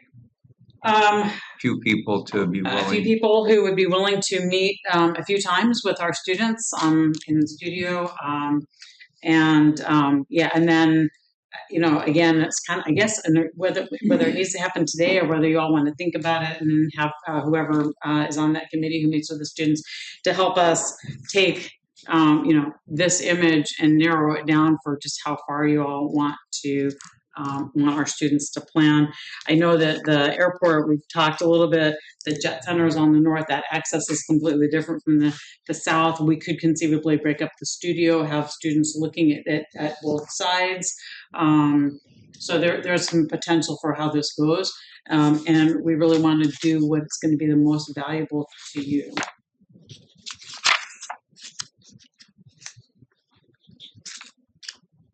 Well, again, I think it's great you're doing this. So if you're looking for a motion to allow you to do this, welcome you, I would do that. If that's not needed, we don't. And then a couple volunteers. I think what Dr. Feynman needs probably is some guidance on the scope of what she's going to have her students tackle. Well, and I would say it'd be good to look at the overall picture. And I think it'll become self-evident what areas need more work. And I would say, Sean and the staff, we have a long-term master plan that hasn't been updated for a while, but I think understanding that would be important. And then I think having someone just interview people on the board for their high-level perspective would be good. And then, there's probably 3 groups of people that are directly connected to the airport. That would be the commercial passengers, and under them is the airlines, it's a terminal, it's a parking ramp, it's our discussion on how do we make that a better experience. Then the other group would be business aviation, people that are using aircraft to grow their business and that type of thing. And probably the third group would be aviation services, people that supply the fuel, maintenance, all those types of things. And we have a new maintenance school that's starting here, which is an important thing for the airport to grow a base of people that potentially would be employed in our services. And then there's probably another group that I would call general aviation. I mean, people that are simply pilots and the other group, freight. Oh, yeah. Well, freight, yeah. Freight would be business aviation. Business aviation, yeah. So would this group then be able to provide me with contact information for? Well, and I would say we could actually use, we could help create some of those meetings here. Okay. Some of those people I think might be more engaged if they were invited by the airport authority to sit down and then you ask, what do you see your future? What do you need? How do you want to see the airport develop? But all that information can be provided to you or however you want to do it. Okay. And I think Mr. Berg volunteered. Yep. And Can I I'll retract volunteer that to do whatever I can to assist Dr. Rashani. Is there a stipend amount also that we should consider? For the board members? Yeah, absolutely, for the board members. To support the project, is there? Well, I think we had to go down this road Yeah. and see where we end up and see if there's some financial challenges or whatever. But then we also have, obviously, airport architect that's an engineer that would be very valuable too.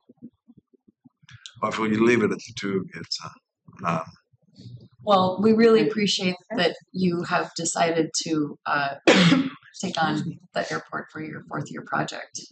It's going to be exciting for the airport. And hopefully for your students as well. They get a little extra challenges with air height and all sorts of These are the things. sorts of projects that often lead to careers. So spark interest among students. So wonderful. All right, well, thank you very much. Thanks for coming today.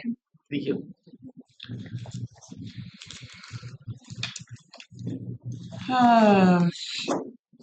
Number 10, receive and approve amended restated lease agreement with Skydyne. Stacy. So I did send, and hopefully y'all got just a very minor amendment that I made to make that section very clear, to which Skydyne had no problem doing.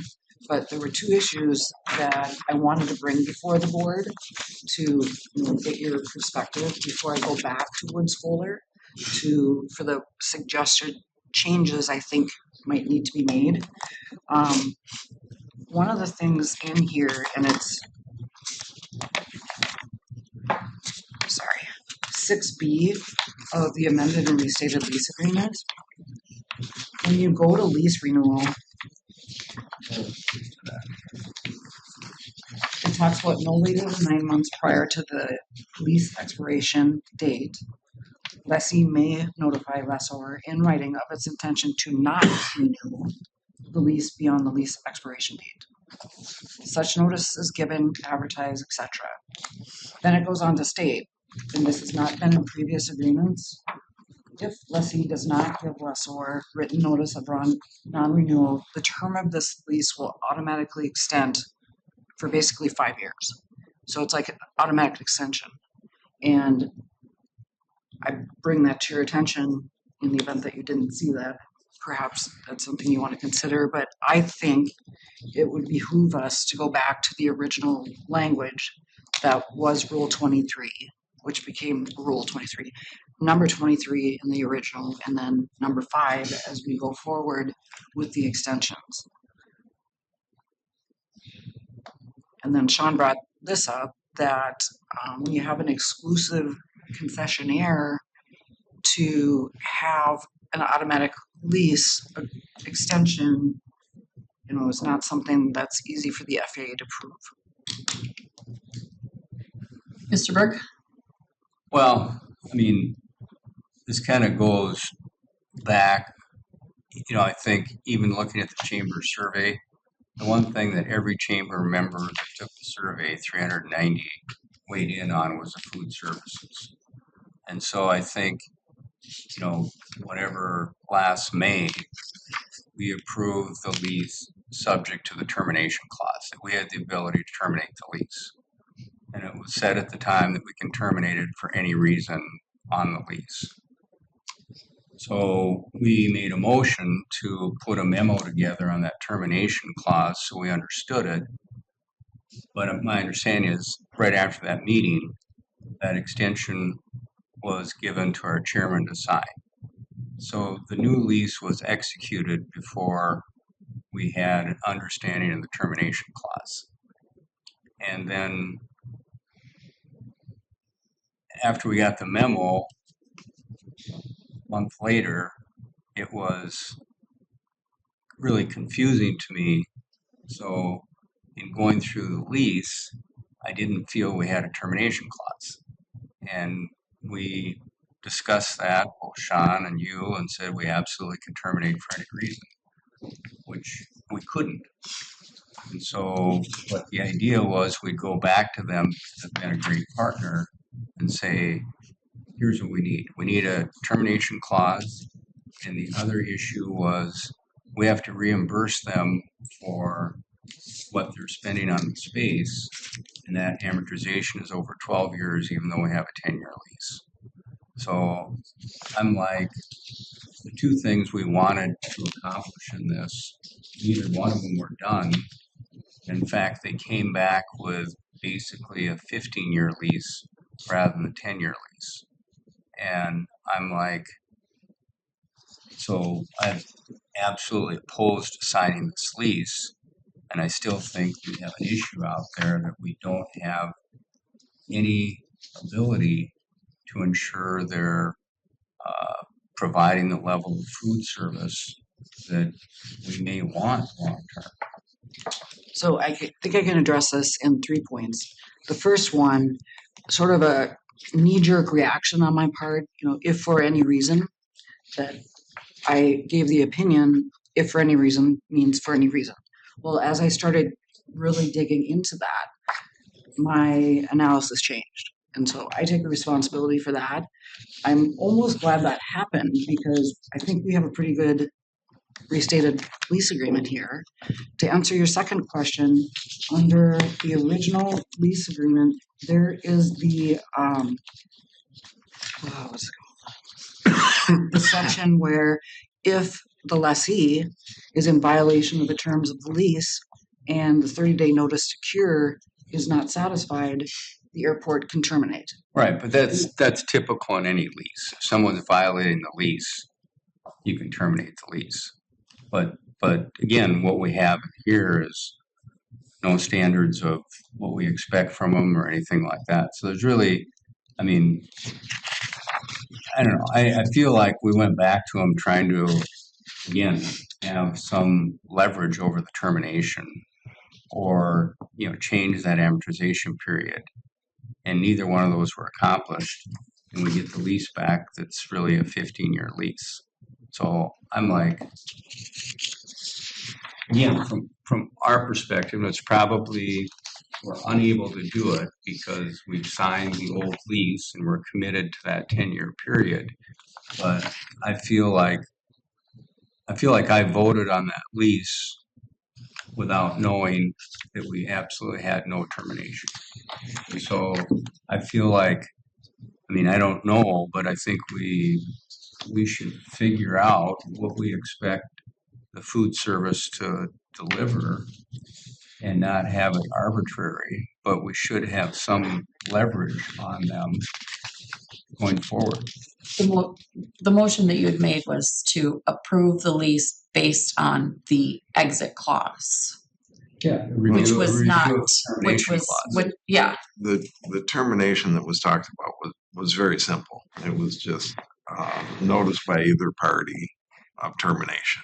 And the only thing that had to be accounted for was the investment amount and the return of that, so that if it was terminated after 2 years, there would be a payment, or 3 years, or 4 years, and that it was very simple. We give notice, 30 days, 60 days, 90 days, whatever the notice period is to terminate, and that's it. They also have the same, and they could terminate on a 90-day. Because anytime you get into, well, we're terminating for cause, and the cause is deteriorated service, lack of menu item. I don't know what all that gets into, but that I thought we were just going for very, very simple. What did they say when you talked to them about that? My understanding is we're going to go back to them and say, let's have a termination clause, and it can go both ways. What was their response to that? First, I would like to respond to Mr. Cosgrove. I'll just call it the at-will, no-fault termination clause. That was fully executed in the amendment in 2023. And so then the proposed amendment in 2025, that at-will termination clause had already been decided by the board. Number one. Number two, I did have a conversation with Jim from Wood Fuller, and I can't say his last name, so I'm just going to call him Jim. And of course,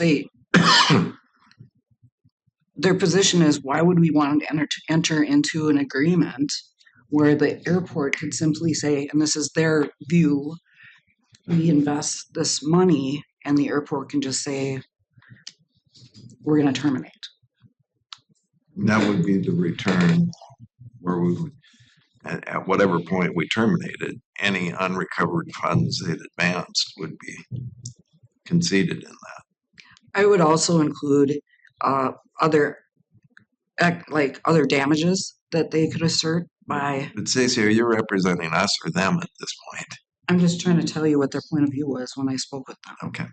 And then the other thing under contract law is, you want to terminate, they can bring a case, and one of the things they can ask for is specific performance, where a judge would tell you there's no reason that the airport should be terminating this because there hasn't been a violation of the agreement by the lessee. Well, that's exactly the point. Yeah. We need something, and we should negotiate something with them that is painful for us if we terminate, but it's crystal clear, or giving them the ability to terminate. But again, I think one of the issues was that the initial motion was subject to review of the termination clause of the lease. And that was not accomplished by signing the contract immediately after the meeting. And there was no room to review the termination clause of the lease, which was the initial motion. So at that point, the lease was signed and That's correct. And that's where I thought a very positive proposed resolution is that your idea is to put together a new yeah, lease. clean it all up, Mhm. get them to sign it, but yeah, that was my question. Is why do we keep amending? When do we go to a new, just a clean new contract? well, that was And the that's what this objective. is here. The objective was to go back to them and say, hey, you've been a good partner. Let's do a new lease rather than amendment after amendment. Things that were not quite clear. Yeah. So put a new lease together, create a clear termination clause for either party, and then shorten the payment over 10 years so it matches the term of the lease. So those sort of- were the sorry. Circumstantially, and I think the number of, and I agree, having a new lease is a very good idea, but I think circumstantially, they came to the board where they were gonna invest, I believe it was $225,000 in improvements here. And they found out later that it was gonna cost more like $450,000. So came back and then needed a new amendment. So I think just looking at it overall picture, it's as they're being a concessionaire on the airport and their investments in the airport, that's sort of the reason that this pattern of amendments, extensions, modifications came through. And then we have the one blip that I didn't recognize and that Skydyne didn't recognize is the error in the July 2022 amendment, which then said the null and void sections back to the original lease, which is basically you get to the end of the 5-year lease, that termination right, actually it goes for 10 years because you also have to renew, that becomes null and void. And so then we go on to how does the lease terminate, which sort of brings me to my next point. I thought about this at 3 this morning. The way that we can terminate Skydyne is if there's a violation, they fail to cure, we terminate, we take over the premises. We have the new language, if lessor, the airport, violates the lease or defaults under the lease, I think that it would be appropriate to add that same violation, 30-day cure or termination. That it would be, so let's say, I'll use an example of we are responsible for getting electricity to their new restaurant and we don't do that. Well, they can give us notice that we violated that term of the lease. Under the current, how it's written, that jumps it right into paying back the unamortized portion of the exhibit. So I think that I would propose that the same notice of violation, right to cure before termination should apply equally. Stacy, where are we right now? We had a motion to approve the lease subject to termination. The terms of that board action were not met with the signing of the lease immediately after the meeting. Are we now constrained by that lease, or is that lease invalid in that the signature was not based on the board action? So if you go back to that, and in retrospect, I probably should say, Paula, let's not have you sign right now. That didn't happen, so all I can do is go from here.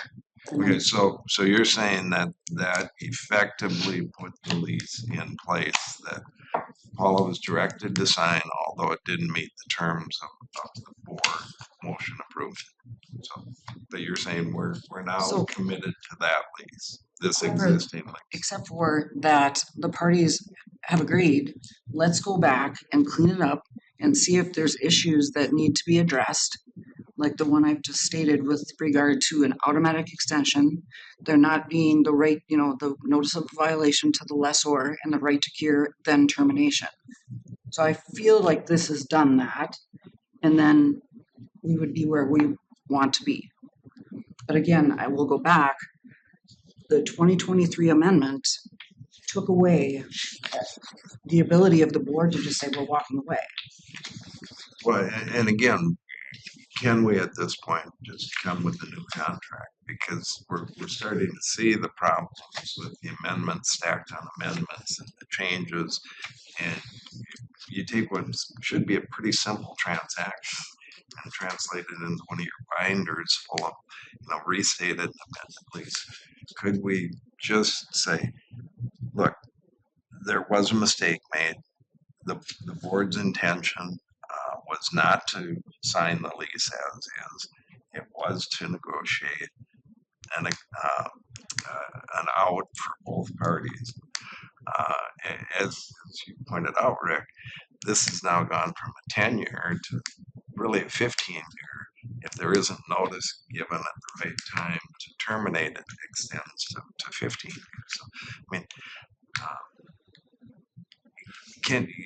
they've been a partner here. Can we just say, let's just set all this aside. Let's put in place an existing straightforward lease that provides these things.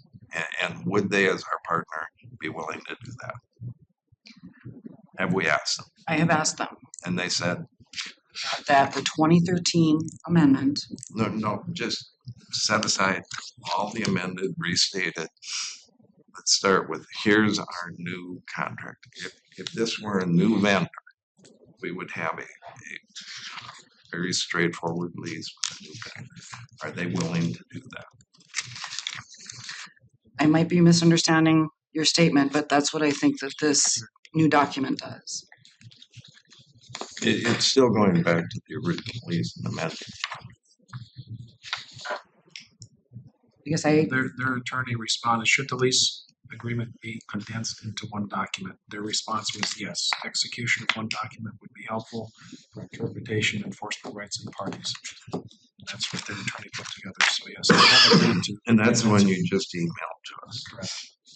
Yeah, I would Well, modify. it was in the packet. I apologize. It was in the packet that you would have received on.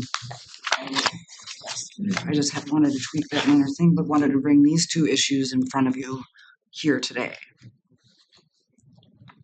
Well, I mean, what I'd do is I'd modify this to put in it what we want and send it back to them. I mean, they're in a position of spending tremendous money, all these things done. I mean, we'll never have a better opportunity to negotiate with them on how we put this together. And I think we're not going to willy-nilly ever cancel them, but Well, I mean, their protection against cancellation is performance. As long as their confidence in their ability to perform. And that was, I think, the simple solution. Some period, either party has the right to give notice the other and cancel. And that we don't bog down into reasons. Trying to find his response. They were asked if they would agree to a 10-year amortization period instead of 12, and they said no. If the airport wants a 10-year amortization, then the capital improvement reimbursement amount must be reduced. what did they say? If it's not a 12-year amortization, then the amount that they've offered will be reduced.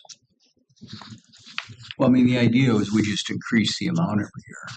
be the same amount, we just spread it over 10 versus 12. Evidently, they can't do that. I mean, their strategy there is at the end of 10 years, then We'd we still go owe 2 years we owe them Correct.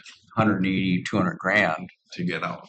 We're gonna wanna renew, not pay that. But in the lease they sent back, they have the ability to renew for 5 years. Right. We don't agree with that. That's why we brought it to your attention today. If I don't agree with it, they're not gonna get an automatic 5-year extension if they don't provide a notice. That's ridiculous. That's not gonna happen. I'm just like, we went to them to try and work this out. And what we ended up in lease was better for them and worse for us. And so, Well, either we have leverage on them to negotiate this or not, I don't know. And if we don't, we just stick with the amendments that we had.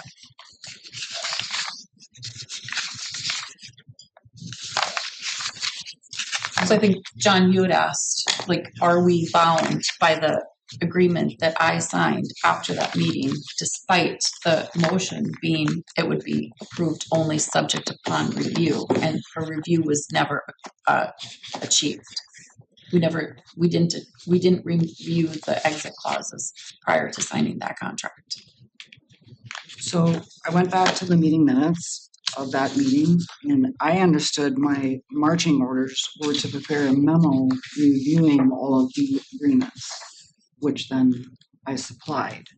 And I went back to the meeting too, and I remember Rick Berg said, Stacy, take your time with this. And to sign a contract immediately after the meeting did not accomplish that. It didn't fulfill the wishes of the board's vote and motion. And that's where I thought coming to this amended and restated lease agreement would accomplish what we wanted to accomplish, i.e. not having an automatic 5-year extension, having the same requirements for a violation of the lessor. If the lessee asserts it, that we have the right to cure it, they can't just terminate and then invoke that clause where we have to pay the unamortized amounts back. And then I would circle back and say, in 2023 amendments, you can simply terminate was it took place then, that there was no, you can just terminate because you want to. And that agreement was signed in 2023. So I guess from my perspective, I was trying to do what we could in terms of Well, Stacy, have we gone back to them and just say, we messed up? We signed that agreement, not in accordance with the board's wishes. Can we just set that aside and then say, here's what we're asking for? That's one of the conversations that I had, and I'm trying to find the email back from Jim. And his response essentially was, why would we enter into a contract where the lessor can just and spend almost $2 million or $1.1 million and can just say we're going to walk? Well, With substantial fee. yeah, they would be made whole. I will find it. No. But no, I hate to get into this because again, they're negotiating within the discussions here that they want to lower the contribution amount. Sometimes where a vendor is going to put $1 million or it's a big number on the table, when you actually look at it, you're probably paying more for that money than if we just used our own funds, available funds. And so when they say, hey, we want to back off or back it down, I might say, you know what, let's just take it off the table and let's gross up your lease to what it should be. We don't have to worry about any of this. And so there's a hidden thing in here. They aren't just putting $1 million in out of the goodness of their hearts. There's a return on that, and it's calculated. And so if they want to take it off the table, fine. Then let's us look at what our lease amount should be. And money's fungible. It can move move anyway there. In terms of what Skydyne would pay, being a concessionaire on the airport, that's also very specifically set forth in all of the agreements. No, I understand that, but it's not free money. That they're building it into their costs and what they're paying and everything else. And so if they want to start messing with it the minute they say we're going to reduce that if you do this, and say fine, take it off the table and let's go back and negotiate then just a straight lease rate. We will pay our own. And then absolutely their argument about why would we put money in? It's gone. We can put ourselves in the same position of return based on the amount of lease that we're charging each month. So I mean, it's fine if you're in a situation where you don't have funds available, but these funds may be more expensive than we realize. So I just want to make sure I'm understanding what you're stating here, because the airport is providing the funds to them. So are you suggesting that the airport take that off the table and we just They're pay the ones that improvements? John just stated. They said if we're going to change something, they want to reduce the amount of contribution. And say, fine, let's take it off the sheet. Well, I apologize to my fellow board members because the motion that day was subject to review of the termination clause of the lease, and I signed the lease. I signed the lease on legal counsel, and then immediately after that day, I phoned you and said, I have concerns about this, and you assured me that everything was fine. I was under the assumption that because it wasn't notarized, that it wasn't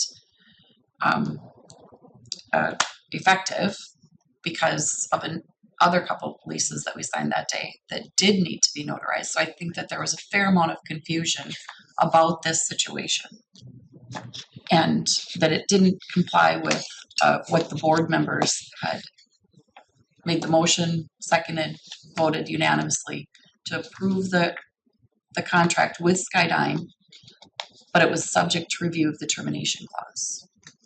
I would agree that there's a lot of confusion there and take responsibility where I should have just put both of them signing it.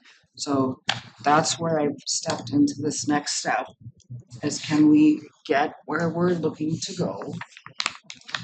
In my mind, subject to the 2023 amendment, which completely took off the board the, I'll say, at-will termination rights, where the airport can simply walk away for no reason.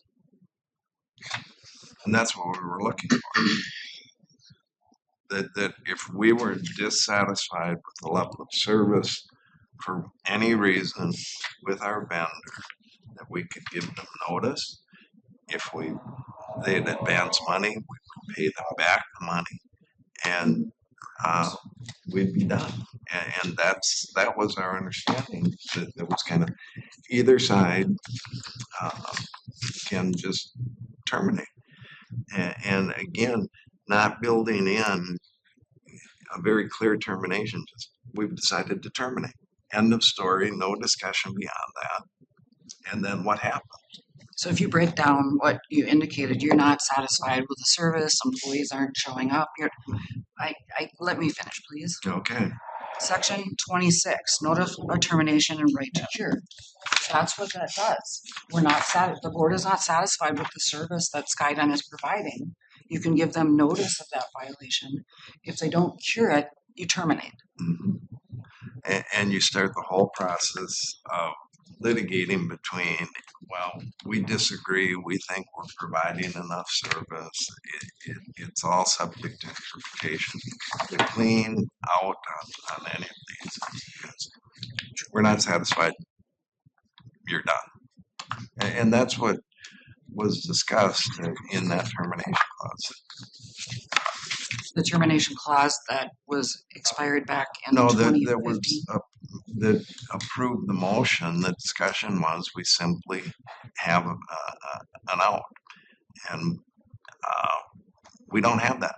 We don't have anything that wasn't already in there. Because it had been terminated in the 2023 Yeah, amendment. I'm not. Well, here's kind of my thought. There's two things. So one, you said that, John. Yeah.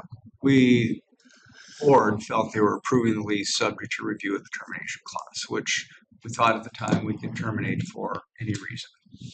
So we signed the lease, so I think the one question would be, can we say we didn't approve that lease, but it was signed inadvertently? Because if we can say that, then we just have an open slate. So in the conversations I've had with Jim, I've made the suggestion, I mean, the lease was signed, that's on me. So I guess that's the question though. Does that mean we're just obligated because the lease was signed? Or do we have any ability to say, no, we're not going to honor that lease because that wasn't our motion on the board? I have broached that.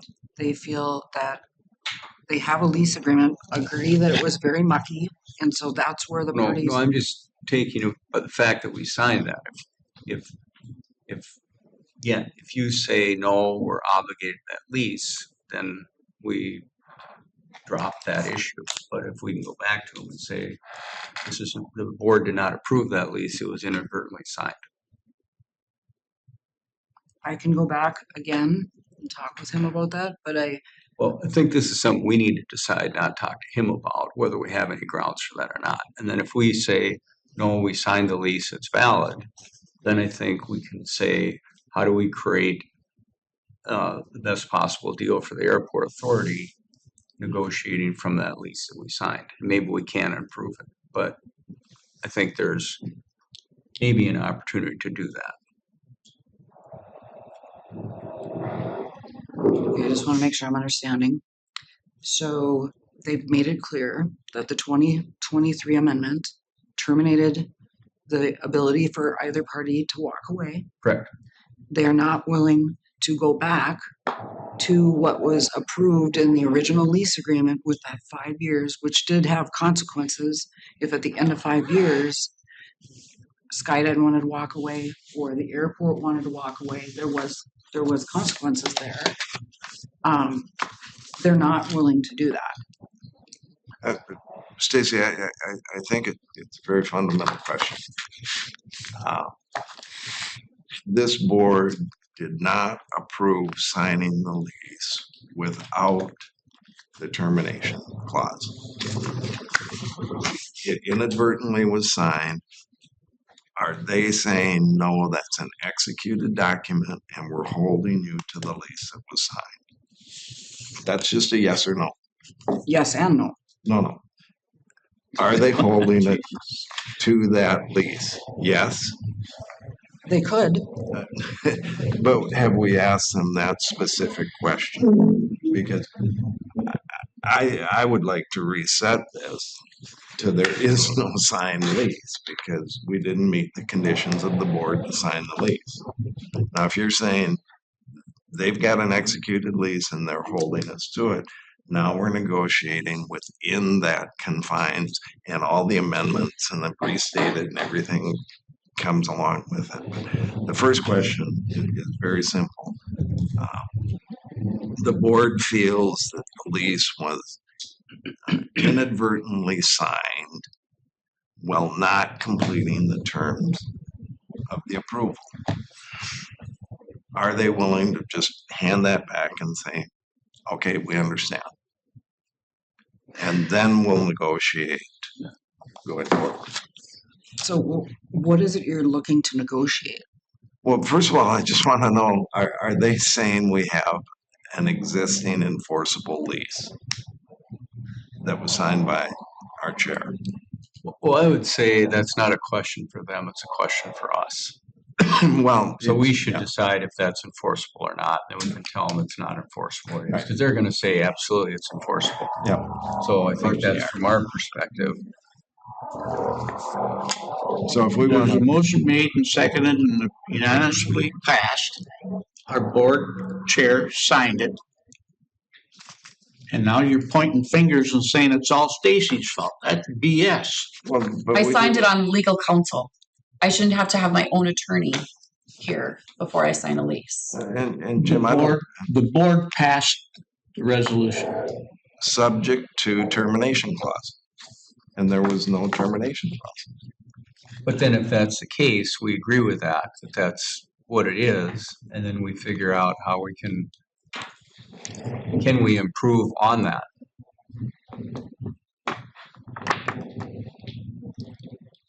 I'd venture to say they're going to say this is a signed document. That's what I'm thinking.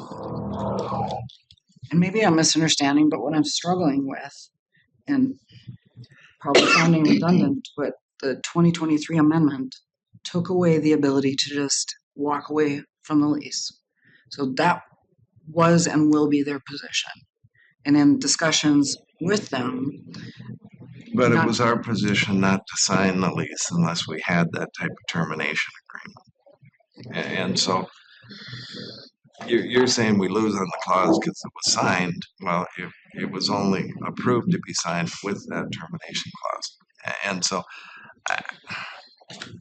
from my perspective, I would like to go back and review the minutes because I do not recall that being my marching orders.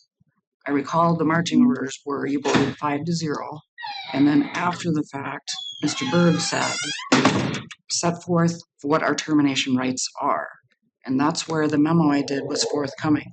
I didn't know that I had marching orders to somehow go and try to renegotiate a lease and add walkaway termination rights when that was cut off in 2023. And that's where I thought. But if we had it in 2023, it would be reinstating the termination as a rights, condition to sign. The termination rights in the amendment of 2023 that you signed took away the ability to just walk away. Right, but we were asking for them back as a condition of signing this new lease. And we were approving it based on the contingent upon the review of the exit clauses that you would present. I'm not sure what you mean when you say exit clause. So I think we were looking for, maybe some different options of how we could incorporate a mutually agreeable exit clause. Well, yeah. I mean, I think the intent was we approve the lease renewal subject to a termination clause. So at the time, we were told we can terminate for any reason. We wanted to see that specifically. And that's when it was signed. And again, we're not pointing fingers at anyone, but if that's binding, then that's binding. And where do we go from here? If it's not, then that puts us right back where we haven't signed the renewal in the first place.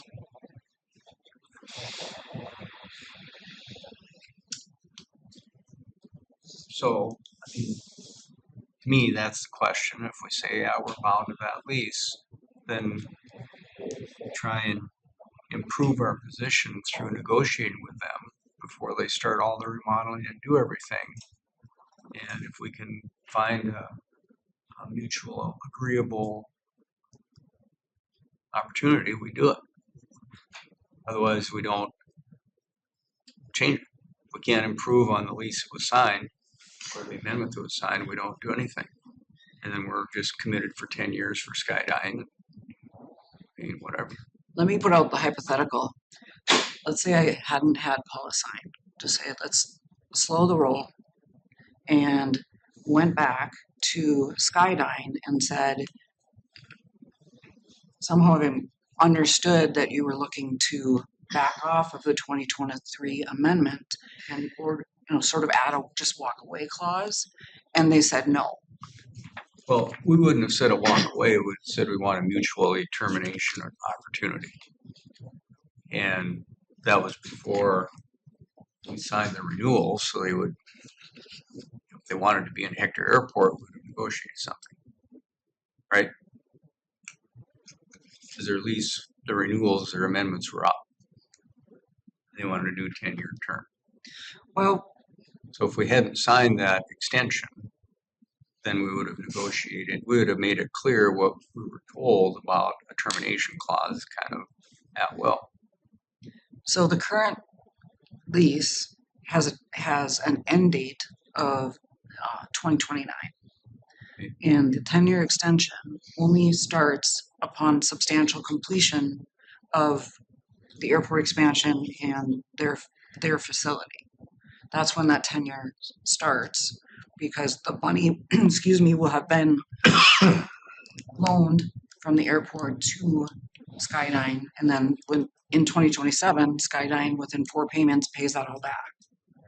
You're talking about the old lease, the old amendments? The 2029 amendment, 2029, the 2025 amendment is where the language was added regarding what's going to happen with Skydyne in terms of how they've got their current space.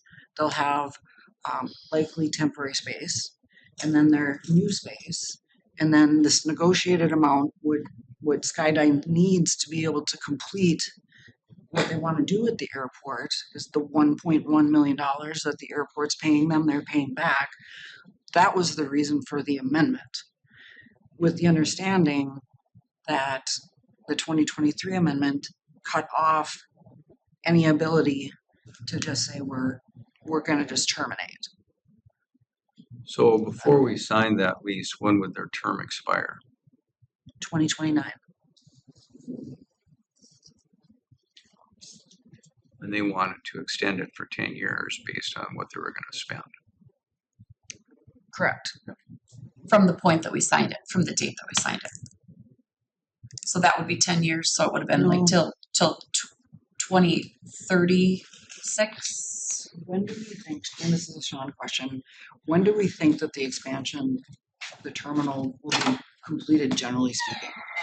Say first quarter of 2027. So that, once they're, so basically that 10 years starts when substantial completion has occurred. So that 10 years starts upon substantial completion and them moving into their space and starting to sell to airport patrons.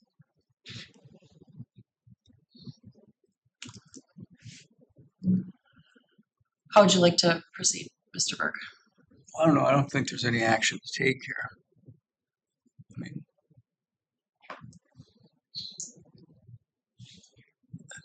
mean, to move the ball forward, it would be my suggestion that, and I will certainly go back, even though I've been told that 2023 amendment takes away that right.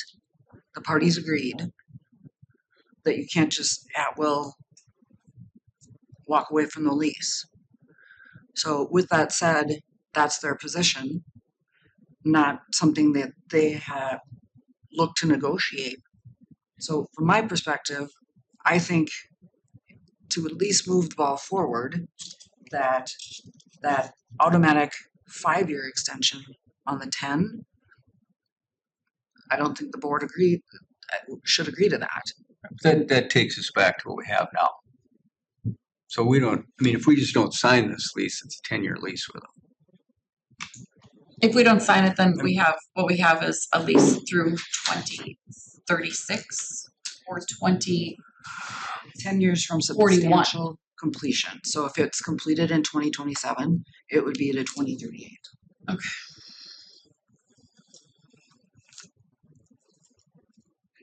But I do think because it was relatively one-sided, that if Skydyne violates the lease, Right. that we should have that same, instead of they can just terminate and the checks just start getting written. I'm exhausted. I think the one issue is whether or not the extension we signed is binding by us. That's not a question for their attorney, it's a question for us. And if it is binding, then the next question is, how do we improve the situation? And it's really a legal, I think it's more of a business negotiation than a legal negotiation.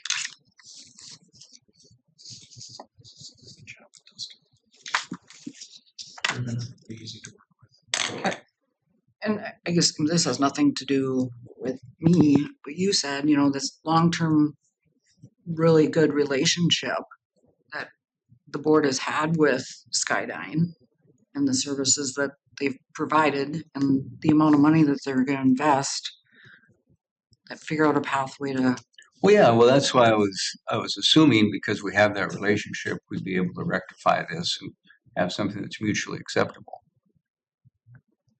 We didn't get that. This is dust to dust. So, I mean, I agree. Next item. Okay, are we ready to move on to our final item?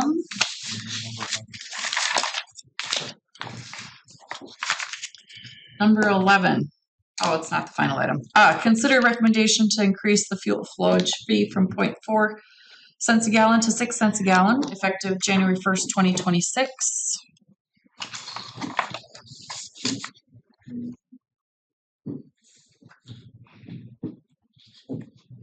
And do we need to, well, we don't have quorum now. Yeah, I'm just gonna say. Yeah, John said he'd be back.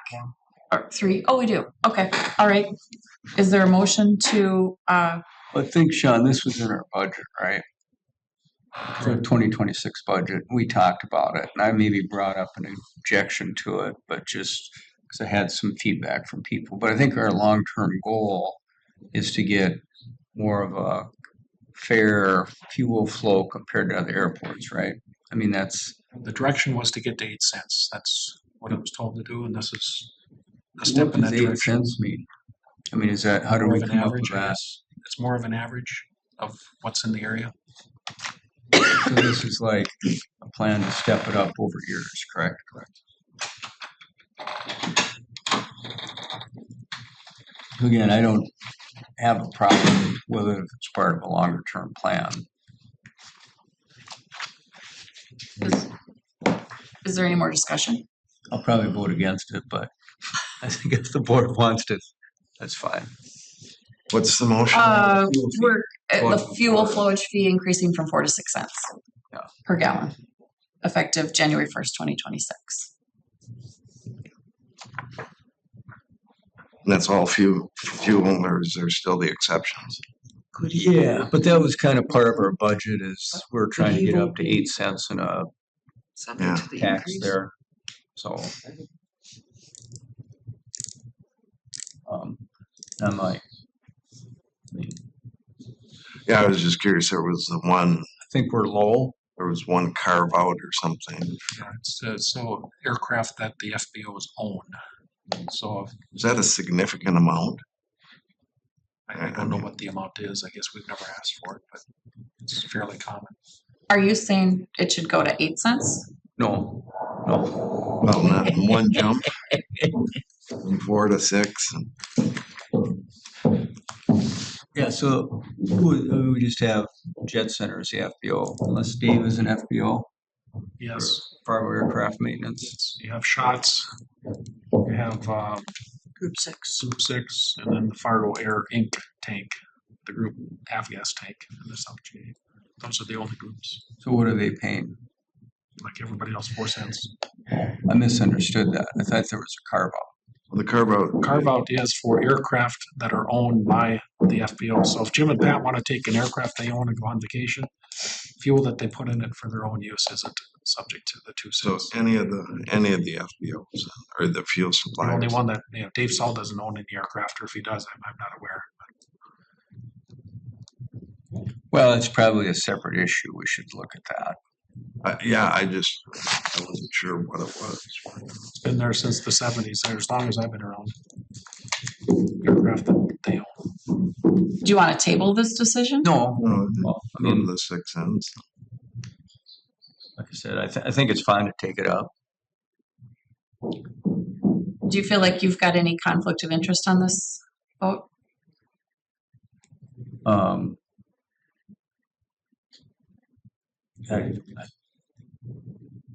I'm buying fuel from people. I'm not selling it, so they're paying the tax. Okay. But I just do not vote on it.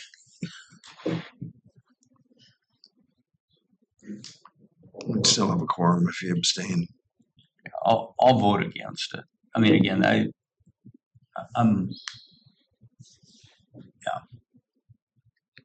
I'll abstain. Do we have a motion? And I'm sorry I had to step out, but the 6 cents as far as other state and regional, Sioux Falls, Grand Forks, Minot.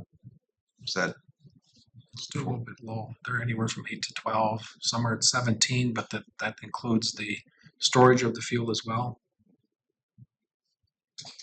It's really up to each airport to try and recover whatever costs. so? The 6 cents doesn't put us outside of the market. No.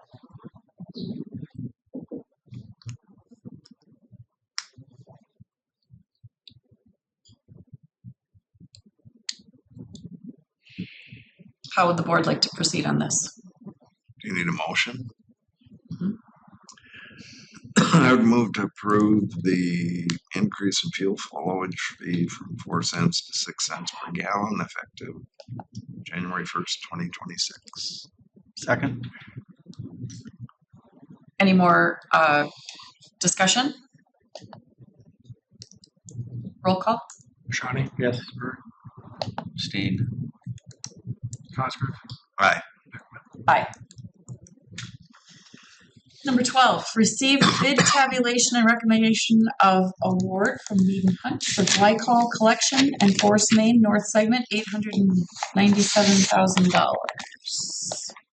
200. All right. Did everyone get the tabulation? I sent it to Sean for the Yes. second. Okay. So last week we had open bids for the second phase of this glycol collection force main project. So if you recall, part of this overall terminal development is to collect glycol runoff from the terminal apron here, and then basically pump it north to the city of Fargo sewage lagoons. It's about 2.5, 3 miles north. And last year we bid the first phase. It's under construction as we speak today. This second phase is basically the tie-in to the lagoons. It's another 3/4 of a mile stretch. So KPH and Dakota Underground submitted bids.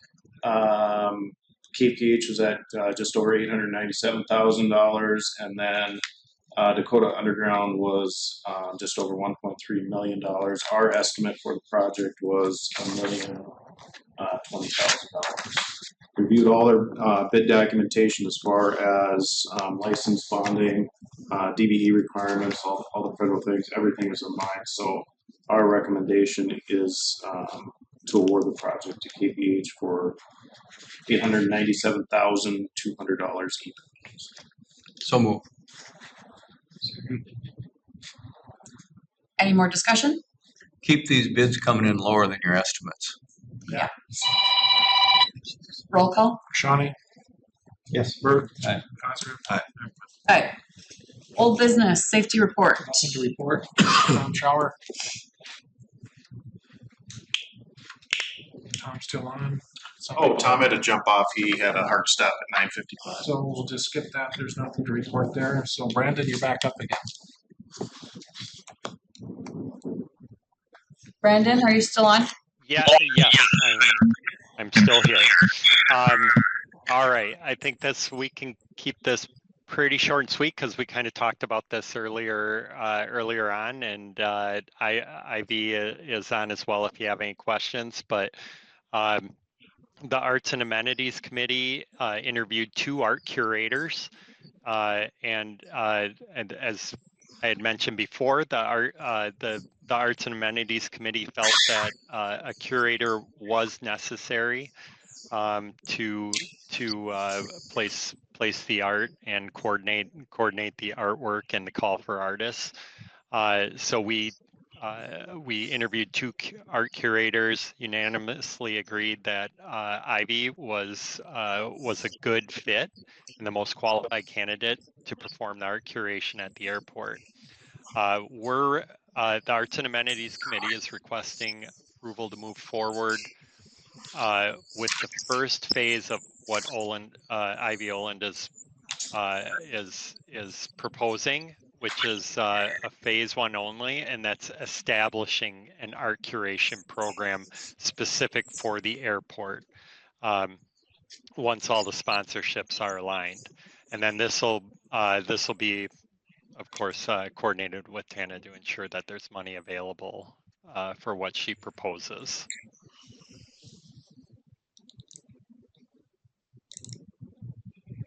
So looking for approval to onboard Ivy for this phase one initial kind of establishing a program for the airport, and that's $7,200. Move we approve. Second. Any other discussion? I'm really surprised and shocked by this proposal. This is exactly opposite what we unanimously approved months and months ago, and heads us down an ongoing cost corridor that is not the business of an airport. I realize that I'm going to get outvoted, obviously, but I'm just really disappointed that the committee has completely disregarded a unanimous vote by this board, and we're yippee skippy. So Brandon can probably speak to this more. I'm on the Arts and Amenities Committee, so as Michael Strand from NDSU and Brad Bachmeyer from MSUM and Tanya Blanich from the Arts Works Council all collaborated, and Michael Strand said he was going to, his scope of what he was comfortable doing was curating 2 display cases that he said, you know, hoping for that engagement, telling the story, but that he was not interested in taking care of the whole entire airport. And then all 3 artists combined had, and Brandon, maybe you can speak to this, had the opinion that we would need an art curator to make sure that everything was cohesive and that there was more involved than what a volunteer person like Michael, Bradley, or Tanya would be able to do time-wise, like whether it be curating art, finding artists to create pieces, putting together, you know, maybe a mosaic or just different artists. And so that was beyond what a volunteer committee was capable of. And so Michael Strand, Bradley Bachmeyer, and Tanya Blanich all recommended looking to an art curator to make sure that unexpected places, art, like that it was a total cohesive delivering of art. I don't understand where we're, maybe you can explain it better. I don't understand. I mean, I guess, is this inconsistent with what we approved or? Completely inconsistent. Why? What did we approve? I mean, I have the. We approved. I think it may have started when we first put together this arts and amenities proposal. We did have an art curation in there, and the board had asked us to remove it and then bring it back. And so it was I think maybe indirectly, the board had said through that approval that they didn't feel it was necessary. Okay, so we made a decision that it wasn't necessary. And then the Arts Amenities Committee has come back and said that it really is, that it's beyond what Michael, Bradley, or Tanya are willing to do, to go out and find artists, to create a cohesive art delivery, to pursue sponsorships for art. So Ivy would do all of those items. And sitting in on those meetings, the 3 of them felt very strongly about that. So. But we kind of set this up for Brandon to make recommendations to us, right? I guess that's where I'm confused. So the arts and amenities is really this kind of ad hoc committee, and this is coming from them, not Brandon. Or Brandon and Gina facilitate this committee. Correct. Yeah, we're facilitating, but these are members of your community. that we have put together on this committee, and went through the list of proposed committee members, and there were no objections there. And so now they're giving their input on what they think is needed for successful coordination of all arts and amenities. This is specific to the arts. So this, okay. Well, and we're going to try not to dive into the 100 reasons why this is a bad direction to go. But the 7,200 isn't the question. This already, the first tranche becomes $100,000, which won't, when the consultant's fee is reduces that even lower. But $100,000 doesn't buy much public art. So this will start becoming more and more money, more and more expense. I think it's just a ill-founded direction to go for an airport. Plus, we'll start to own art, which comes with it very specific expectations for storage and maintenance, none of which we have any experience with. I've overseen art galleries at a couple of universities. This is a big, big undertaking that we have absolutely no business doing. I'm sorry. I can only offer my experienced advice. And this is heading us in a direction that we'll be sorry about someday down the road.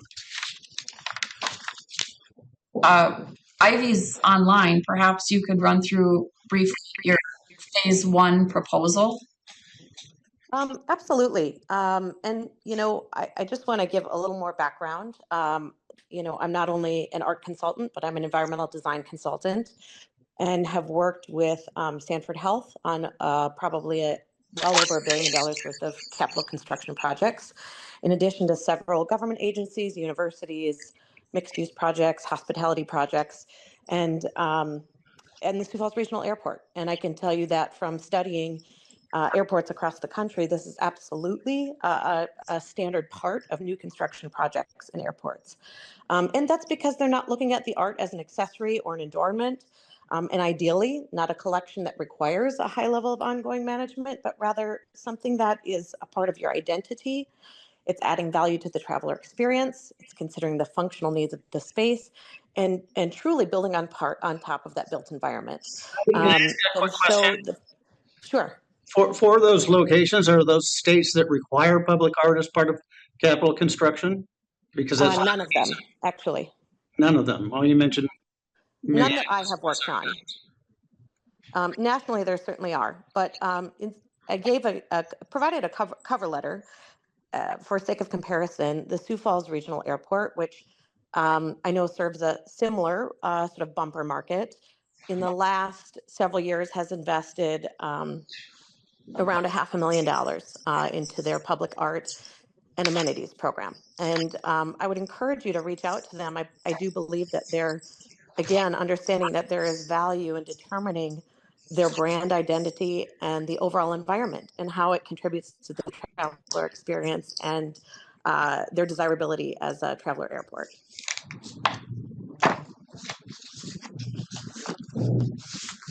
So one of the things, maybe Brandon, you could speak to this. One of the things that we hope that Ivy could bring to the project was recognizing or identifying places for unexpected art to be the curator to Brandon, maybe you could run through this, like why an art consultant would be beneficial to this project. Well, I mean, I'm just facilitating here. We had put forth a proposal of an arrangement of a great mix of art, advertising, and wayfinding, so that it wouldn't be overwhelming. For what it's worth, during the programming process, the public input and input of the user groups, they did recognize that our artwork is important to them. How we go about it to get this artwork in is really at the decision of the airport. We did talk to the people, as far as Artworks, who essentially was the original curator, but this is much bigger than what they can take on. Another thought on this, I think one of the steps that the group has looked at is a commission based. Maybe, and we were kind of seeing this as a way to kind of meet in the middle, because yeah, the airport does not have. I mean, I think we have like $7,000 a year for artwork set aside. So the airport certainly does not have a budget set aside currently to purchase a bunch of artwork. However, you could do a combination of sponsorships and commission-based art, and to where the commission, so each artwork that was purchased would essentially a percentage of that would go to your art curator. Coupled with the fact of finding people that would sponsor these artwork locations could be a successful solution without breaking the bank at the airport. Who does Ivy work for? Ivy? I mean, who, I have had a consulting business for 21 years, and I'm based out of Sioux Falls. in this contract, who do you report to? Who do you work for? I would defer to Brandon on that question. Yeah, I think the contract, because you would want it ongoing, would be with the airport.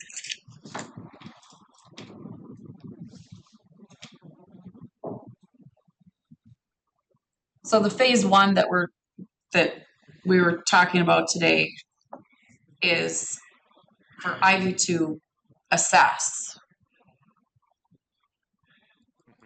And come Thank you, up with Paula. a program, right, Ivy? Yep, that's correct. The deliverables would include a strategy, recommendation on final locations, recommendations on sizes, approximate budget, parameters on mediums, and a process for which to acquire the artwork, whether through me or through other community partners or perhaps even another consultant. But really ensuring again that it is on par with industry standards and is thoughtfully addressing the rest of the environment and engaging your community in the best way possible.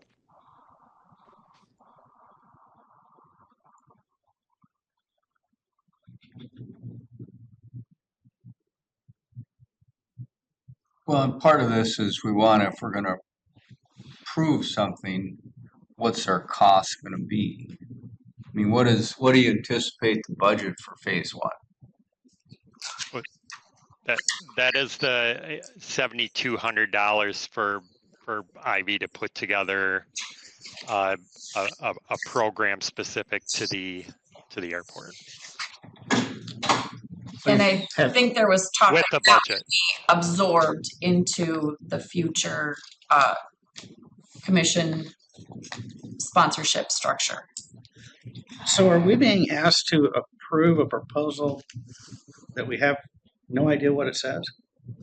No, we've got the proposal, and I think what we're being asked to approve, Brandon, is the phase one assessment. Yeah. So this is Ivy's proposal for the first phase. I wish we wouldn't refer to it as first phase, because the first phase really doesn't do anything outside of assess the situation. The material first phase is where she's proposing $100,000 initial investment.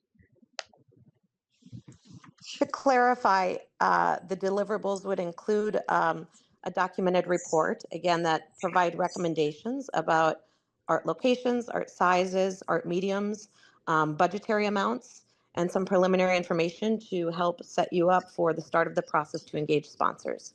So those deliverables would support you, whether you choose to continue with me as your consultant, or if you have other community partners that you'd wish to engage. But that really develops your plan for how to approach this.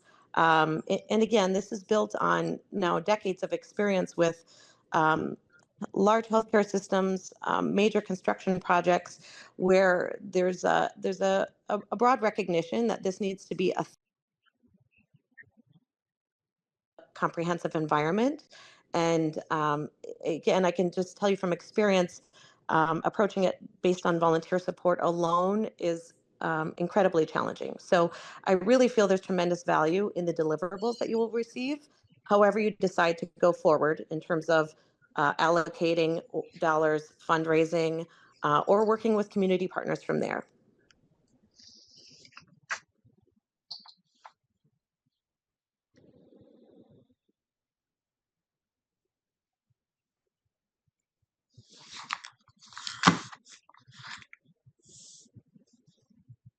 Would the board like more information, or do you feel you have enough to make a vote? Is there any more discussion? Do we have a motion and a second? Yeah, my only concern is what's kind of begin with the end. What's the end look like here? So that's, I mean, again,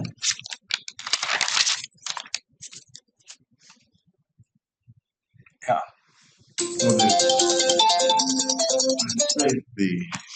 The unknown is, this identifies where these will be. And then do we all start painting and creating artwork to fill them? And to me, the unknown is, how do we fill this? And I suspect, if experience dictates anything, that if we want it to be quality artwork, we're going to be looking at a lot bigger investment than you would think. Yeah, if we're going to start buying artwork, that's going to be a whole different. And I think we were hoping that we would get some community partners or some sponsorship, some businesses that were interested in helping make sure that we do have some art in the airport. I want us to also remember, I would assume we're using taxpayer money to pay for this stuff if it's not sponsorships. That brings with it a level of criticism that's hard to anticipate. First time somebody doesn't like some art and it was their tax money that paid for it. Well, I'm kind of just trying to sort through this whole thing. Cause we spent a lot of time talking about art and everything. And so that was kind of, we charged Brandon and his group to figure out the art, figure out the wayfinding, figure out the look. And so I guess I kind of expected what we see in phase one was going to come from Brandon. Here's what we're going to do. Here's what we're going to have art. Here's what we recommend. And then I think ongoing, we're going to need, someone's going to have to manage it and do it. I kind of look at that as kind of Ivy's role or someone like her. I guess that's my question, and I think that's maybe consistent with what Dean said. We've kind of, I kind of look at this, that what does this look like with, what are we going to do with art? And that was, if you completed that discussion and you say to us, we need a curator, we need someone to be the point person. Is that? Well, I think we have Brandon put together a good committee of some pretty influential art minds in our community with, like I said, Michael Strand, Bradley Bachmeyer, and Tanya Blanich, who you all know from Artworks. And they, as a collective, really felt that what needed to be done at the airport to put together a plan was beyond their ability. Like maybe not their ability, but their time availability as a volunteer. And that it was probably more of a consultant role. Yeah, I don't disagree with that. I guess I think, as a board, we said, put this together, tell us what we need. And we haven't really gotten that. And so obviously the committee is passionate about art and they want it to look beautiful and nice. It seems to me that we haven't really seen the full picture from what we approved before and said, okay, we're going to spend $1 million on art or some numbers in the budget on art. So that's where I see this as kind of being a little different. And I think then it's also if they're reporting to Sean, where this person is, to our staff, and then we need to direct staff, we're willing to spend X amount or we're not willing to spend X amount, what we're willing to do as a board. Would it be more palatable if the $7,200 initial assessment was paid for by the Arts and Amenities Committee budget, which was substantial at $212,000? Well, I mean, I think it's got to come from them so we know what our 5-year art plan is or our 2-year art plan. So I would say that the initial proposal for the arts and amenities, we had a curator in there.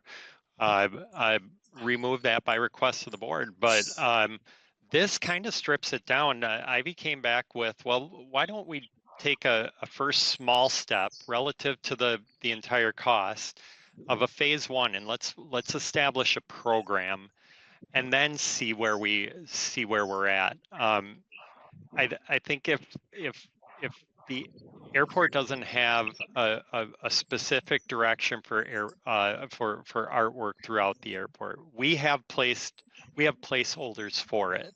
Yes, that is what we provided. But how you go about filling those spaces, we actually made progress, with Michael Strand coming in and saying I can provide these things from NDSU, local art. Then we started talking about local, like a call for artists, and that's where it starts getting a little more complicated. So Ivy's saying, well, why don't I show you a way to accomplish all that, and then we can circle back. And along with the budget, and then we can circle back, present the recommendations to the board, and then make a call on what direction you'd like to go. So, I mean, for this, it seems like it makes sense to take this phase 1 step. I mean, relative for the cost that you're looking at, it's not a lot of money to get some direction. Well, that would be, then I think it should come from your fund. You should direct that, not having us make a separate motion as a board.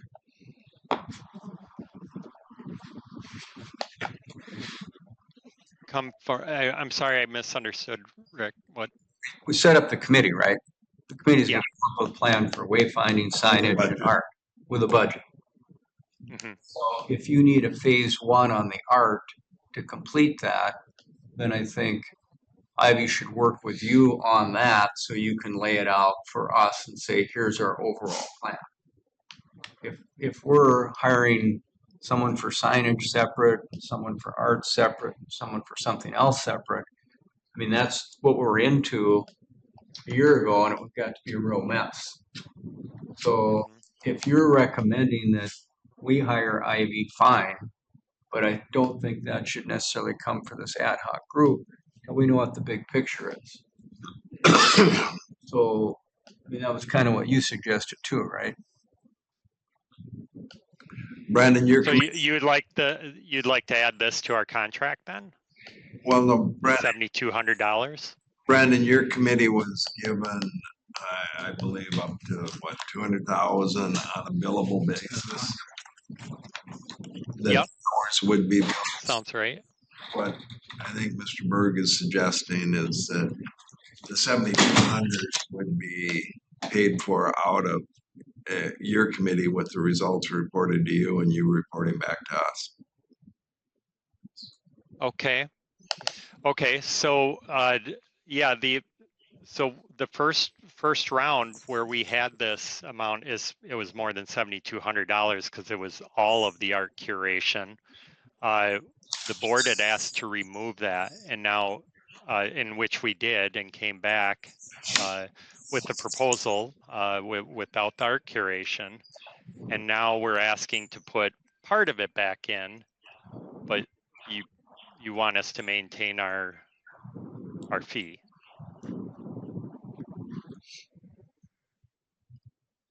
Is that what you're asking? Well, no, you have what, and I'd have to look at it exactly. You have $200,000 billable through your committee, and that 200,000 would be expended on hourly charges for the various aspects of your committee. Mr. Berg is suggesting that the place for this is within your committee, which would be within the billables of that 200,000, instead of pulling this out and saying this is going to be a separate contract with the board.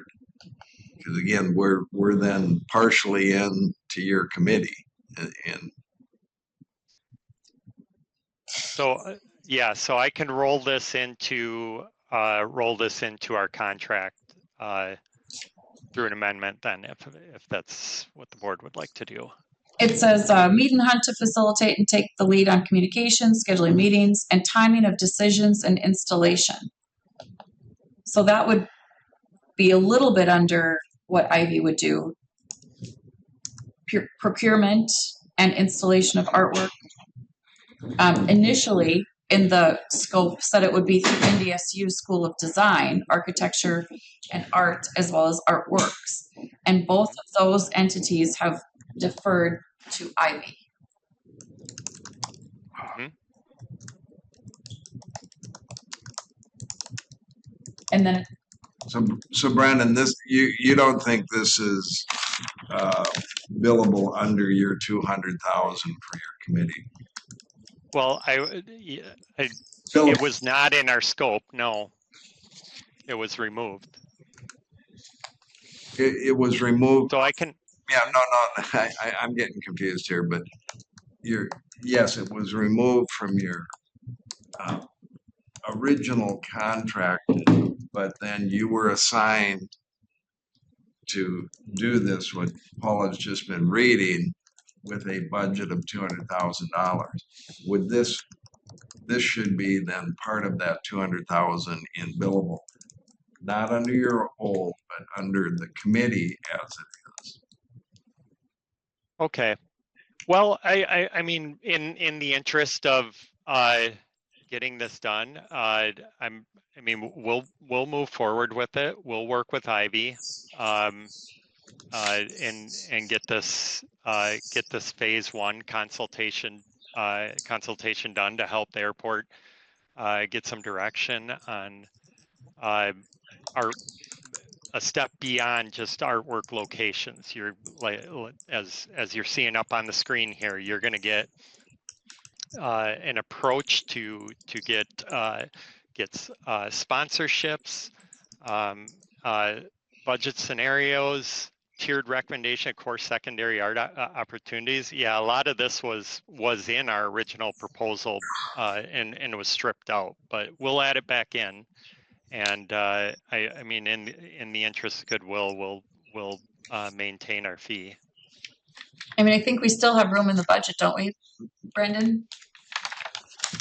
Our fee budget? Yeah, like we have. Yeah, I will say our arts and amenities group has we've gone through quite a bit, but I think we can fit this in. I would ask if we are hitting a limit towards the end, that the board be open to, if we come back and say that we've exhausted our hours, that this be considered. But for now, I think I would feel okay about rolling it in. Yeah, well, I'm open to that personally, Brandon. I think we want that comprehensive package put together. So okay. All right. Okay. Yeah. I'll move forward with it then and, Can I just add something? Sure. Okay, we are also being billed by Tana Osund for her hours that she spends on the arts and amenities, Flint Group. Who else, Sean? Those two are the only ones I can think of right now. Okay. I don't have totals on those, but we've been billed for their hours as well. 10 are financial. It's all extra. She's on the sponsorship committee. Right, but not as a volunteer. She was assigned to it. So Dr. Schatz, he's got to run it.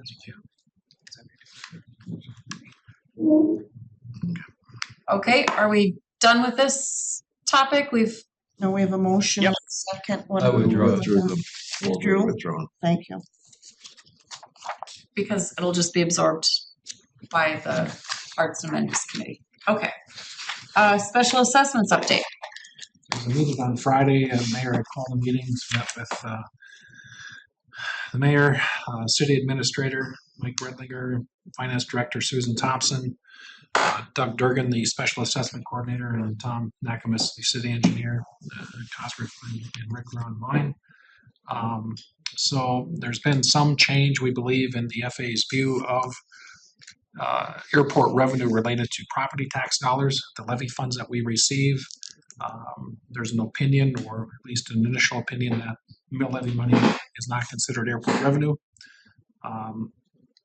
And what I've asked the Bismarck office is for a formal determination if levy money can be used to pay special assessments. We're waiting for that formal determination. We've also asked that if revenue generated from property that we purchased without federal funds, if that revenue can be used to pay special assessments. They will be here tomorrow to review our CIP. Is it tomorrow, Jeff? To have a discussion about that. Lindsay Butler will be here, the Minneapolis manager as well. And they will see going forward how they can put together their letter of determination. The city has always been able to special assess our tenants.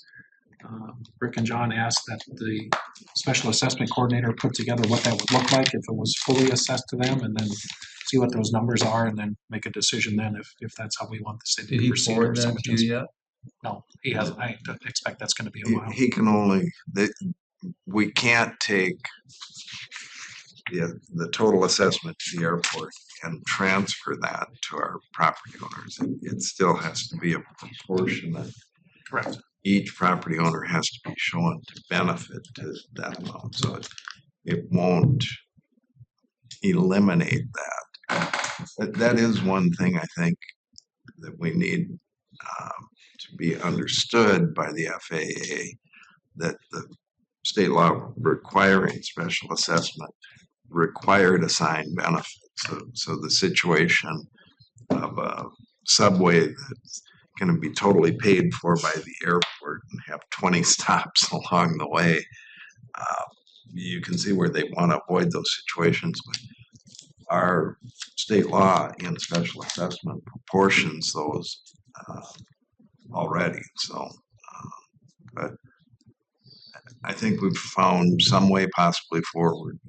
Again, between $3 and $4 million of improvements provided by the city that they bonded for and are making payments on, and we are not making those payments, and so we are putting some stress and strain on the city.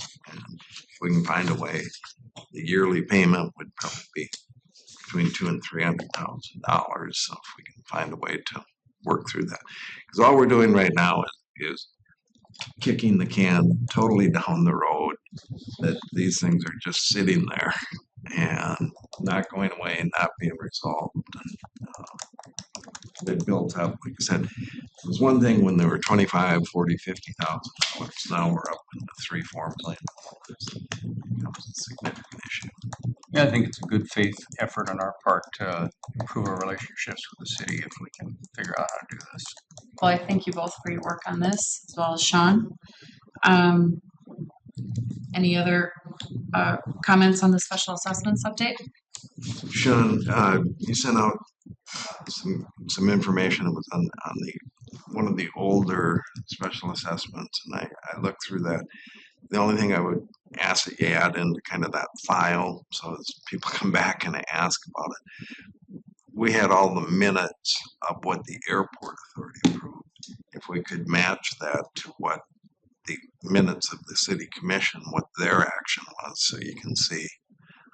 It's been requested but never provided. Even Gary Stewart tried to get that, it was never provided. Yeah. So, But yeah, ask again if there is anything. I think that was an engineering decision. I don't know that it went through the city commission. yeah, that the problem with it is like I said, just to have that complete file, and that's only $100,000 special assessment. But again, I saw the airport's actions and everything, but there's nothing showing then what the city did, and where it ends up on that list is because we don't have that. If we could have the corresponding, here's the airport authority minutes, here's the city commission minutes, this is how it was resolved. I think I would chime in to say I'm not even sure it would get that far because that's where we enter into the deferral agreement. Because we have the FAA answer that yes, you can assess, but if there's no immediate benefit, you can't pay them. I probably went to the finance committee and never made a Well, no, the decision. city commission always took final action on deferrals. And they'd have to. There was no authority at the finance committee to approve them, so it had to be approved somewhere. We can ask again. Maybe Doug will find it or someone. Any other comments on special assessments? Jeff? Not special assessments, but I got a comment after we're done with that. Tom is back on now, so if you want to jump back to hotel. Are you okay with that, Sean? Your meeting. Tom? Hello, sorry about that. I had to jump away for a quick call. Yeah, just real quickly on the hotel. I know you guys are very busy. We have the draft RFQ/SOIQ for the hotel. We're making the final drawing inserts today. I should have the draft to Sean so that he can get disseminated to you guys early in the next for the next meeting.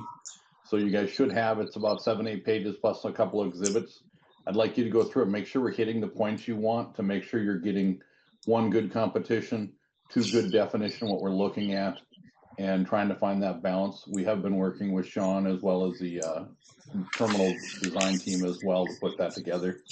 But the draft is relatively finalized. We're just doing a final tweak on it today, and we'll get that to the Sean and his team hopefully later today or tomorrow, and that'll be ready for next month's meeting. Thank That's all you. I have to say. Anything else for Tom? We have a public comment period regarding topics discussed today or from the previous meeting held July 8th, 2025. Is there any public comment? I would like to remind everybody that the ribbon cutting for the parking structure is at next Tuesday at 2:00 p.m., 4th floor.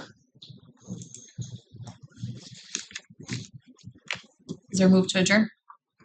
I'd just like to make a comment. We had blocked off an hour and a half for governance.